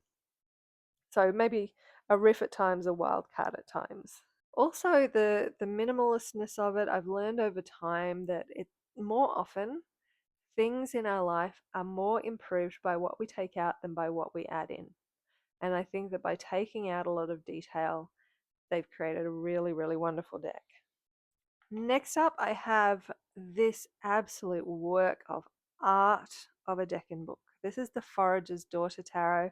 It's also an indie deck. This one was available on Etsy. The deck and book itself was reasonably costly, like more so than a mass-produced tarot deck. But when it comes to indie decks, that is usual because it costs a lot more to make them. But also, I think it's really worth investing to support indie artists that are doing really interesting things with the tarot. Then on top of that, there was the shipping to Australia, which was also a pretty penny. So overall, this is the most expensive deck in my entire collection so far. So my top three would be the Mythic Tarot that I bought my third copy of vintage to get the exact edition of that I wanted. I could have gotten it for $7 at a Lifeline Book Fest, but instead I paid about $100 for it years later. So kicking myself for that. Then the Spacious Tarot was the next most expensive one, and then this one was quite an investment with the shipping to Australia. But I have a rule that if I have wanted something for multiple years and I can purchase it without putting myself into financial difficulty, that it's okay to buy it. And this is an example of that. I had this in my Etsy favorites for so long, and eventually it got to that point where I was like, okay, I have wanted this for years. I can afford it. It's worth the investment. It's okay to buy it. And as soon as it arrived, I had no regrets at all. So first of all, it is kind of an Art Nouveau deck. I wouldn't say it's heavily Art Nouveau, but the style of the overall art is very much Art Nouveau inspired. The cards themselves, the finish is really lovely. It's a linen finish, which I'm starting to really appreciate. I never really got the appeal of linen finishes at first, but now they shuffle so beautifully. They never stick together. But this one is an animal-based deck, and I just find it beautiful. This is one of the images that were on the Etsy listing. From memory, actually, I'm not sure I could find a flip through of this one, so I was partially taking a leap of faith with this deck, but I was not disappointed at all. There is also just the work of art that is everything that goes with it. So we have an incredibly gorgeous box with the ribbon. I really appreciate when they put a ribbon in to make it really easy to pull the cards out again. We have this lovely gilding on the edges, and this book. I think it was when I opened the book that I was like, oh, this is the most beautiful set in my whole collection. So here's the cover. But look at these end papers. My goodness, we've got gilding on the book as well. This is like opening a book from the 19th century. It's just incredibly beautifully done. Beautiful attention to detail. No corners cut. Like they've very clearly set out to make this whole thing a beautiful experience to interact with this deck and this book. And I really feel that whenever I pick it up. I haven't done any readings with this deck yet. I hope to, but I really feel like I'm going to have to do a fair bit of reading about the concept of the deck first so I can connect with that, because it is an animal deck and I want to be able to understand kind of how they've approached that. But even this Fool, like look at this. We've got a butterfly crawling out of its chrysalis. We've got an egg that is just beginning to crack. We've got roots and shoots. And I find this idea, the butterfly emerging and the egg about to crack, to be a really evocative way to capture that concept of the Fool. With the magician, we have, tadpoles on their way to becoming frogs. Some of them have legs, some of them don't. And we have again the butterfly, which is a symbol of metamorphosis as well. So this sort of speaks of the ability to change, the ability to make change. At least that's my very, very preliminary reading of it based on the images alone. A rabbit as a symbol for the Empress seems so appropriate, you know, as a sense of fertility and abundance and generativity. So I love this deck. I love it, love it, love it. And I don't regret it for a moment that I spent the amount that I did on that deck and book set. Next we have the Tarot of Oppositions, which, like was it the Revelations Tarot deck that I got when I was younger? I've forgotten the name now. Like that other deck that I will have shown earlier in this video, is a deck where you've kind of got two versions depending on if the card is upright or reversed. So where's a good example? Here's one. So a good example of that for me is what they've done here with the High Priestess. So we've got our upright High Priestess, which is very, very similar to the Rider-Waite High Priestess. We've even got the black and white columns with the J and the B. And then we've got this reversed High Priestess. And when I see this, she's wearing jewelry on her ankles and her wrists, but my immediate reading of it was that they were like shackles. And just the overall vibe of this, like my immediate kind of sense of this was sex cult. And I think that that's an interesting way to portray a twisting of High Priestess energy. So this one I feel like will be a study deck. I don't really feel a strong connection to read with this one. Here's another example. We've got our happy, warm, benevolent Santa Claus looking Hierophant, and we've got our much more sinister looking Hierophant here. So I think this would be really interesting to use in the project, and I think this symbolizes a kind of a shift in the way that I was making choices about which tarot decks to purchase at this point. So there were some decks that I was purchasing because I felt like I would really like to read with that deck, like this art really speaks to me. And there are some decks where I have purchased them because I felt like, that's actually going to be really interesting as part of the project. And this is one where I felt like that will be interesting as part of the project. By the way, you might have noticed, but the packaging has the two versions of some of the cards on it. We have our Empress here, two versions of our Empress. And then on the sides, we have the mirror images. Now, next up, we have the Numinous Tarot. This one, I can't even remember how I heard about it, but it's a very, very deliberately queer deck. I think it's somewhere between an RWS riff and a wild card. Like, it's not completely divorced from RWS symbolism and imagery, but it's not close to it either. But it was just how utterly, utterly queer this deck was that really drew me to it. So I'm interested to include this in the project. This is such an interesting choice for the moon. I'm so interested to read more about why they chose what they did for each of the cards here. Instead of Judgment, we have Awakening. And this is an extra card, the Numinous.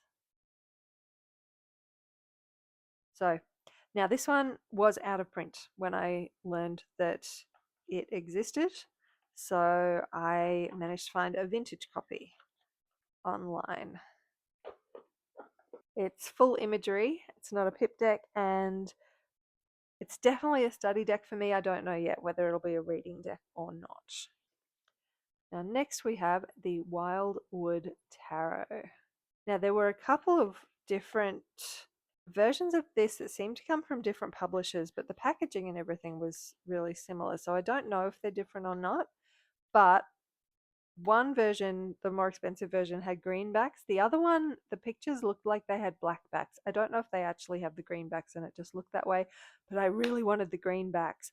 I am so picky about the backs of my cards. Like, it has to be the right version that has the right backs, or it just doesn't feel right.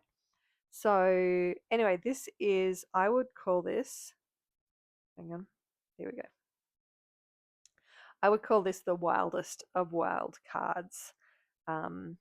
It's changed a lot of the names. So instead of the magician, we have the shaman. Instead of the high priestess, we have the seer.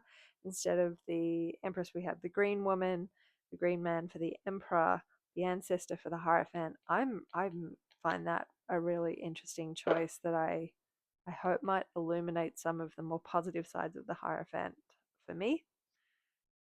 Forest lovers, the archer instead of the chariot, and so on. So they've really, I find that so interesting. So they've really taken a big step away from the usual tarot imagery. So they still have the structure, so they still have major arcana and then the four suits, but they've gone in some very different directions in terms of what each of those cards. The world tree with a labyrinth. Oh, labyrinths are really important to me. I'm looking forward to talking about that when we get to it. And for the suits, they have renamed the suits. So we have arrows, which I'm pretty sure is that wands or no, it's swords. So we have arrows for swords, and we have bows for wands. Bows are wands. Look at that. What a great card. The chalk man. Part of what really drew me to this deck is that I'm originally from England and I feel very connected to the land in England. I don't feel that where I live now.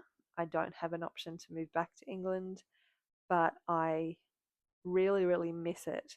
And I felt like this deck had the potential to connect me more deeply with the folk traditions of the land that I am most connected to. So I'm looking forward to working more with this. Stones for Pentacles, and what have we got for, and Vessels for Cups.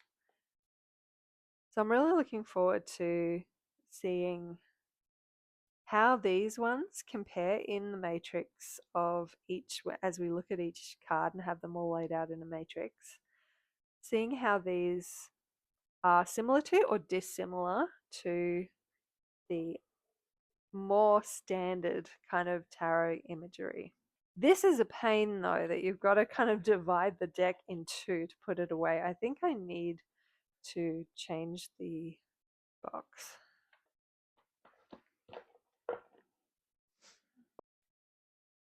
So it turns out I think this video is cursed because every time I try and film it, I get sick. So we are now on day 3 of filming and then a whole new session of filming.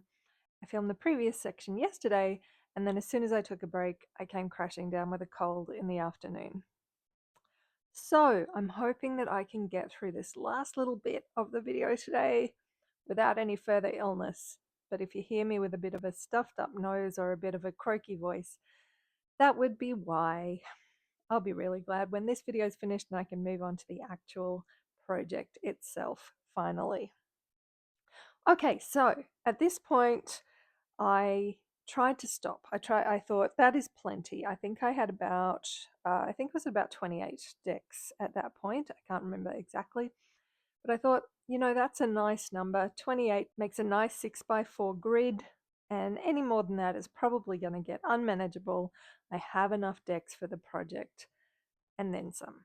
But then we had an election here, and there was a lot of really upsetting campaigning through the lead up to the election, as I'm sure many of you around the world will relate to with your own elections in recent years.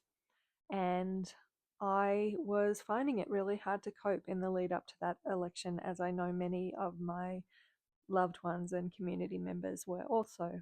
And I'm not proud to say, but it is the reality.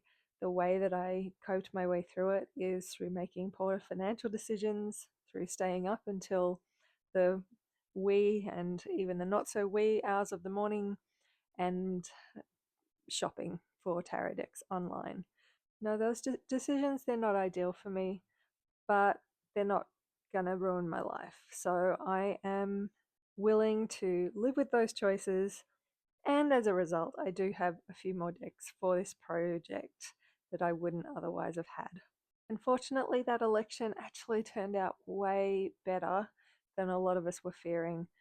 So if the worst that comes out of that election for me was that I bought too many tarot decks, I can live with that, even though it's not really how I want to behave with respect to consumption. Now, because this video is so long, I am going to set myself a little bit of a challenge to go through the rest of these decks without actually opening the boxes and flipping through, because I think I've probably spent a bit too much time on that, except for one of them, I think, because one of them is really, really special. So let's try and power through these last few kind of impulse purchased decks and finally get to the end of filming this video at last. Okay, let's start here with the New World Tarot.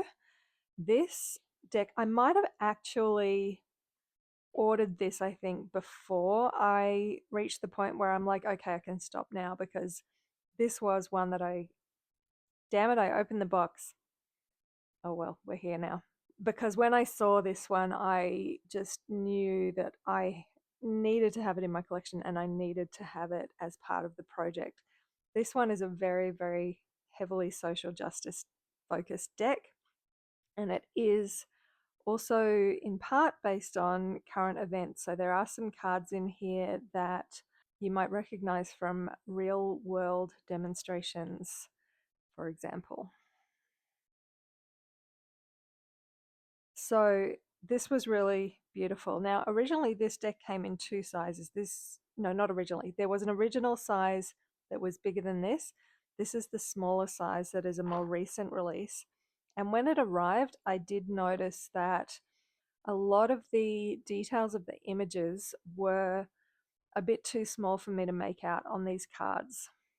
And I loved this so much. And I also wanted to support the creator of this deck, Christy C. Rode, so much that I ended up buying the art book to go with it as well.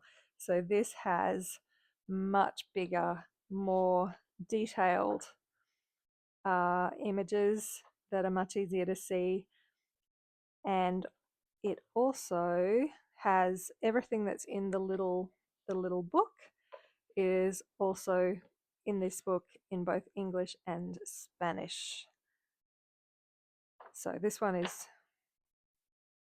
really, really special. As I said, you might recognize some real life things here. Now, I haven't read with this deck yet. It is again an inherently queer deck, and it's inherently social justice focused deck as well. And I think I would like to read with it, but I am, to be perfectly honest, I'm a little bit scared to read with it because I think it is going to push me out of my comfort zone and bring to light the ways that I'm not fully living in alignment with my values, which is something that I think we all grapple with. But I do think that this will be a really, really valuable inclusion in the project and will put a very modern, very social justice focused slant on when we're looking at each of the different cards and comparing the different versions of them. Will add something really important and really powerful to that comparison. So I'm really looking forward to having this one as part of the project. Next up here we have the Modern Witch deck. I nearly opened it and I'm trying not to do that. This one is interestingly very similar to the This Might Hurt deck. So just as a reminder, this is the This Might Hurt deck. You can see just from the packaging that the art styles are quite similar. And so they're both modern. They're both very much, the characters in them are very much the people that you would see in our world. This one is a little bit more cartoony, I would say, than this one, but they both got that beautiful line art style, kind of like almost like graphic novel style art. But there are a couple of cards where I did actually wonder which of these was created first.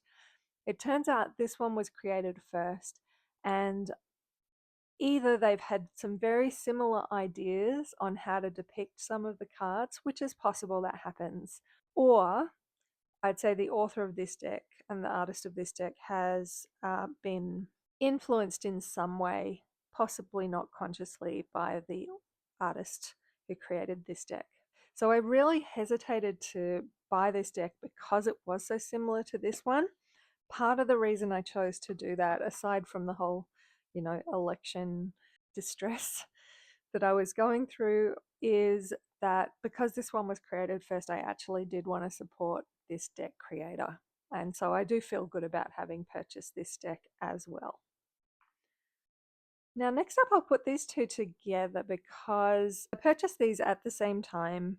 I think it was probably about a day before the election at this point, and I just needed to let all the brakes off in order to get through it. And I'd had these again on my wish list for quite a long time. In fact, for years in the case of this one, the Joie de Vivre Tarot, and maybe years for the Phantasma. I'm not sure how long this one has been around, but I certainly have known about it for quite a while. Part of the reason I was hesitant to purchase these decks is because I already have 2 decks from this author. So just as a reminder, I did already have the Paulina Tarot and the Spiritsong Tarot, which are also by this author, Paulina Fae, who previously published under the name Paulina Cassidy. So I was hesitant because I did already own these 2 decks, but actually I was a bit excited by the idea of having 4 decks by the same artist and looking at the different ways that one artist chose to represent the same concepts or the same cards.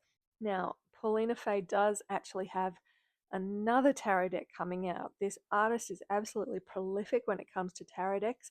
They also have a bunch of oracle decks that they've created. Actually, one of which I have. I have their Witchlings Oracle as well. But they're really prolific. And so they do have another one called the Magic Makers Tarot coming out later this year. Now, this next one is called the Orion's Animal Tarot. Let me tick that up so you can see it a bit better. By Ambi Sun. And this one I had on my list for a long time as well. So this is sort of one that comes under the if you wanted it for a really long time, it's okay to buy it category. But I did have it on my list in a tin. This comes in the full size and in the small version that comes in a tin. The reason why I ended up buying the larger size is partly because the bigger cards are easier to see on the videos for this channel, but also because the book came with more illustrations. And it just felt like a more beautiful experience. Now, if you take a look here, the cards, without me actually opening the box, the cards in this deck are absolutely beautiful. They have this really luminous quality to the artwork that, similar to the Spacious Tarot, when I look at these cards, it makes me feel in a way that not all decks do.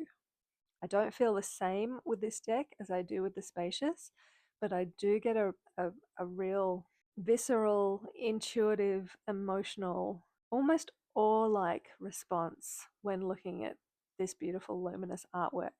It is an animal deck, and my previous animal deck, the Spiritsong Tarot, I didn't really get much out of this one, but I look at these cards and I can somehow feel how they are connected to the concepts of each card, even if I can't articulate that intellectually. So this one I feel like I have a much stronger bond with, and I'm really looking forward to including this one in the project and getting more of an understanding of how each of those animal images are used. And I am hoping that this will be a reading deck for me as well. I think I may have even done a 1-card reading with it already. Now, this next one is another one that was in my I've wanted it for ages category. There's not a lot. I'm so tempted to open the, you know what, I'm going to open the box and show you this one. There's a very chunky little book in here, which does contain as much information as the full-sized version of this deck. And interestingly, this deck, it's another animal deck. So, well, partly animal. We've also got some trees in here. It's mainly an animal and a pip deck. So if we go through to the minors.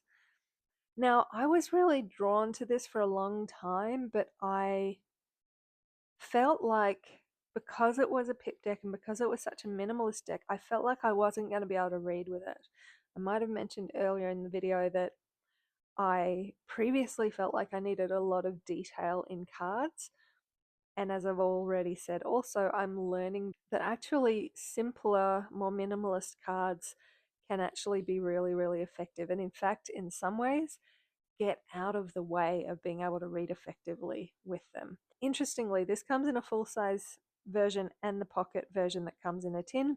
I do love decks in tins. What's interesting about this one though is that most of the time a pocket version of a deck will be exactly the same as the original but smaller. In this case, the images, some of them are colored differently. So for example, this Justice card in the original, from memory, it doesn't have these rainbow striations coming out, which if you look carefully are not just a rainbow, but in fact the pride flag colors, including black and brown and trans colors in there as well. So I chose the pocket version of this one partly because I really liked the coloration of the pocket version and because I wanted the Wild Unknown Tarot for a long time. Now, this was another impulse buy during the time of election distress, but I am so glad that I bought this deck. Oh, I wasn't going to open it. Should I open it? I'm not going to open it. I'm going to try. You know what? I'm going to open it. I'm just going to go ahead and open it, but I'll try and be quick about it. So this I would call an RWS riff. But they've done something really interesting with it, which is they've taken all of the different cards and kind of zoomed in, or in a few cases, zoomed out, so that you get really, really up close with the subject matter. And it just comes with a different perspective that just feels different. So I find this really, really fascinating. Let me just find one where we've zoomed out instead. I think the Tower. Look at that hangman. I love like the twisting of those feet and the difference between them. Like I feel like that says something about that hanged man experience. I love this death card too. Here we are. Here's a good example of a zoom out. So for the Eight of Cups, we've really zoomed out on that one because it would be hard to zoom in on the Eight of Cups and still capture what that card is about, I think. I just find this so, oh, look at that. 10 of Cups. My gosh. Doesn't that just highlight and feel something different? Like there's an intimacy to this deck. I said with the spacious deck that there's a sense of being in the cards, looking out. With this one, I still feel like there's a sense of being in the cards, but in a different way, more intimately interacting with the figures in the scene. So anyway, I should stop flipping through because I am trying to do that less, but I am really glad that I got this one. I don't know if I'll read with it, I haven't yet, but I am so excited to have this as part of the project because again, I think that will add something really interesting and unique. Now these next three decks, I'll do these in kind of one go, I think. I'm slightly ambivalent about my choices to purchase these three decks. Again, these were very impulse buys during the election distress, and this one is similar in art style, I feel like, to the Modern Witch and the This Might Hurt deck, but it is much more kind of set in bygone eras than those ones were. I feel like there was some particular reason why I decided to go with this one. There might have been a couple of cards where I felt like they actually, even just looking on the side here at the World card, which has more of a Joan of Arc armored figure than what we would traditionally see in the World card, might remind me of why I chose to get this one. I think there were a few cards that did something really interesting that I wanted to include in the project, but overall I think I probably could have gone ahead without this one. I am glad that it's part of it. I think it will be interesting to include it sometimes, but if I had to go back in time and cut back on some of those purchases, this would probably be one of the ones that I would do. This one here, I don't regret exactly. I actually quite like this one, the Cozy Witch deck. It's another modern set deck, so you can see our little witch figure in a hoodie here. It's reasonably diverse.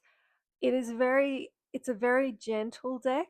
I bought it because I watched the flip through and I just felt like that would be really comforting to read with. So this one definitely is a reading deck. I have read with it. I have chosen it as one of my weekly decks.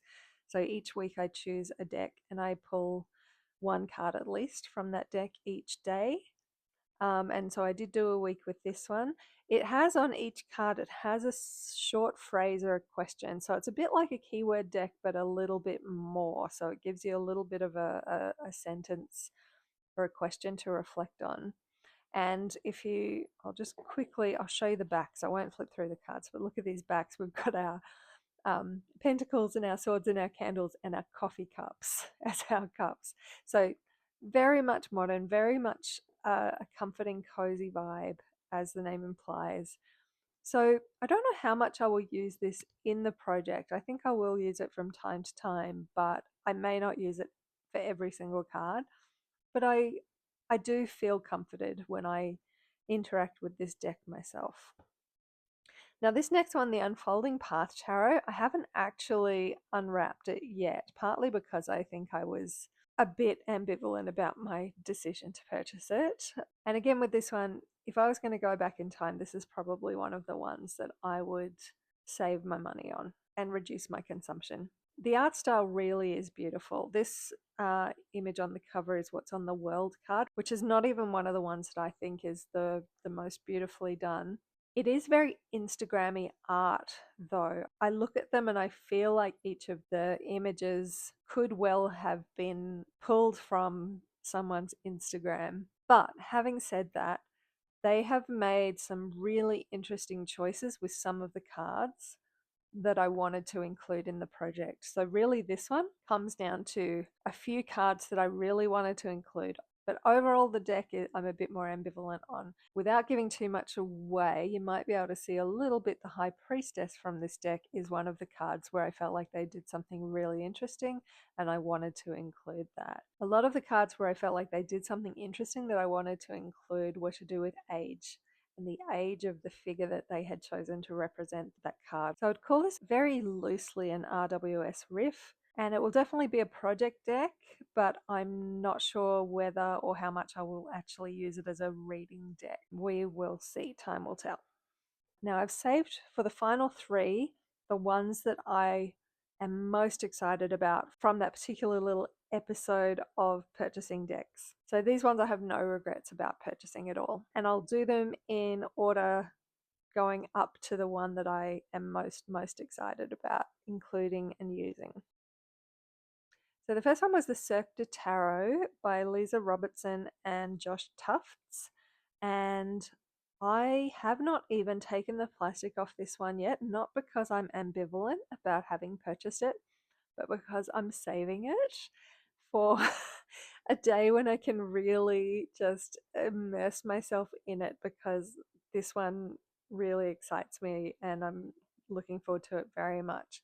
So the concept with this one is that everything, all the scenes in it happen under the big top, whether that's in one of the acts or whether that's behind the scenes. The art style is really lovely. Again, it has something of a luminous quality to it. And some of the things that I'm looking forward to most with this one are that, like the Mythic Tarot and the Mystic Fairy Tarot, the minor arcana in this deck each tell a story. In this case, it is the act. So each of the minor arcana shows a particular circus act going from beginning to end and kind of the different points of tension and climax within each of the acts. And I just think that that's a really, really cool and interesting way to approach those. And the other thing that I really loved about this deck and made me really excited to include it in the project is they have done some really interesting things with the court cards. So I'm very much looking forward to showing you that when we get further on. Next up, once again, not yet unwrapped from its plastic because I am saving it for a special day where I can really sit down with it. The Fyodor Pavlov Tarot. I hope I'm pronouncing this artist's name correctly, or at least somewhere in the ballpark of correctly. But this artist, Fyodor Pavlov, has created a vintage looking deck which is inherently queer and diverse. One of the things that I most appreciate about this deck is that it really celebrates the beauty of trans bodies. The Lover's card, for example, in this one is really remarkable. I've just realized that going through these decks, there are so many decks where I feel like the Lover's card has something really, really interesting about it. I think we're going to have a fantastic video when we get up to the Lovers. But this one in particular is just, I feel like this is a tarot love letter to the queer community. And I love how this one blends that vintage style imagery with that celebration of queerness as we understand it now. Now, finally, there is this one. I had decided at this point, no more decks, I've got enough, I've got to stop. But when I saw the listing for this with even just a few cards presented, I found myself in my living room loudly exclaiming, "Holy short, holy short, holy short." But I wasn't staying short, if you know what I mean. But what this deck does is for each card, it has a scene and then a smaller window with a kind of a contrasting scene integrated with it. This is the one that I, at the start, was like, I am going to take this one out of the box because I really do want to show you. But even just with the packaging, you can see some examples. So here we have the Wheel of Fortune, sort of more of a traditional tarot version of it, and then the roulette wheel in the center of that to illustrate what I was getting at. This is the one that I wanted to show you, so I won't have to pull out the card. But this one, the Hermit, with the crowd of people. I think that these cards really illuminate something about these concepts. So for me, the Hermit is about aloneness, whether that be a welcome solitude or whether that be a sense of isolation or loneliness. But I think that what this depicts so evocatively is the way that we can be very alone, even in a crowd full of people. And we know that loneliness and isolation can be real problems for people living in big cities. So I feel like this depicts that really well. And here we have our King of Wands. And to me, I read this as being Freddie Mercury. You can see the end of the microphone stand at the Live Aid concert. If you know what I mean, you know what I mean. But I'm reading that as Freddie Mercury at Live Aid being the King of Wands. And then I can possibly give you a little glimpse here of our Fool card as well, where we have our clown superimposed over, let's just call it an American politician. I know who I'm imagining as being behind that clown, which is not necessarily 100% aligned with the original meaning of the Fool, but I do find that to be a very, very relevant image for the world that we are in now. We got there! So, The Unveiled Tarot by Jessie Lonergan. That is that last one. So that's it. That's the collection. We made it through to the end. Thank you so much for watching, especially if you made it all the way through. I suspect this is going to be quite a long video. I think there's 40 decks altogether in the collection. I'm not going to use all of them for the project. Some of them I will use for every video, some of them I will use for some of the videos, some of them I may not use at all. Let me know in the comments if there's any decks that I've presented in this video that you would really like me to include a lot in the Comparative Tarot project. You know, one of the things that's become clear to me over the course of making this video is that there is value in enjoying a tarot deck as a piece of art, whether you read with it or not. And that reading tarot is only one way to enjoy and love and benefit from the cards. Even just reflecting on the artwork, even just reading a guidebook that comes with a particular tarot deck and thinking about that author's perspective on the tarot and on the particular cards, all of these things can just help us to reflect more on this experience of being human. And if the tarot is anything, it's a commentary on the experience of being human. So, of course, different artists have depicted that experience in different ways with different points of focus. So, I'm really looking forward to diving into the tarot with you and diving into this experience of being human with you. If that sounds like something you're interested in, please do subscribe. This channel's very young, very new, and it would make such a difference to me if you subscribe and come along on this journey with us. Also, if you enjoyed this video, please do give us a like. That helps YouTube to know that other people might also enjoy this video. I'm excited because I've finally gotten through the preliminary videos. Next video, we're going to be starting the project properly with the full. We're going to compare a whole lot of different versions of the full, and I'm hoping that's going to be a really interesting video, probably a lot more interesting than this one has been. Thank you again for watching, and I really, really look forward to hopefully meeting you again in the next one. Bye, tarot friends.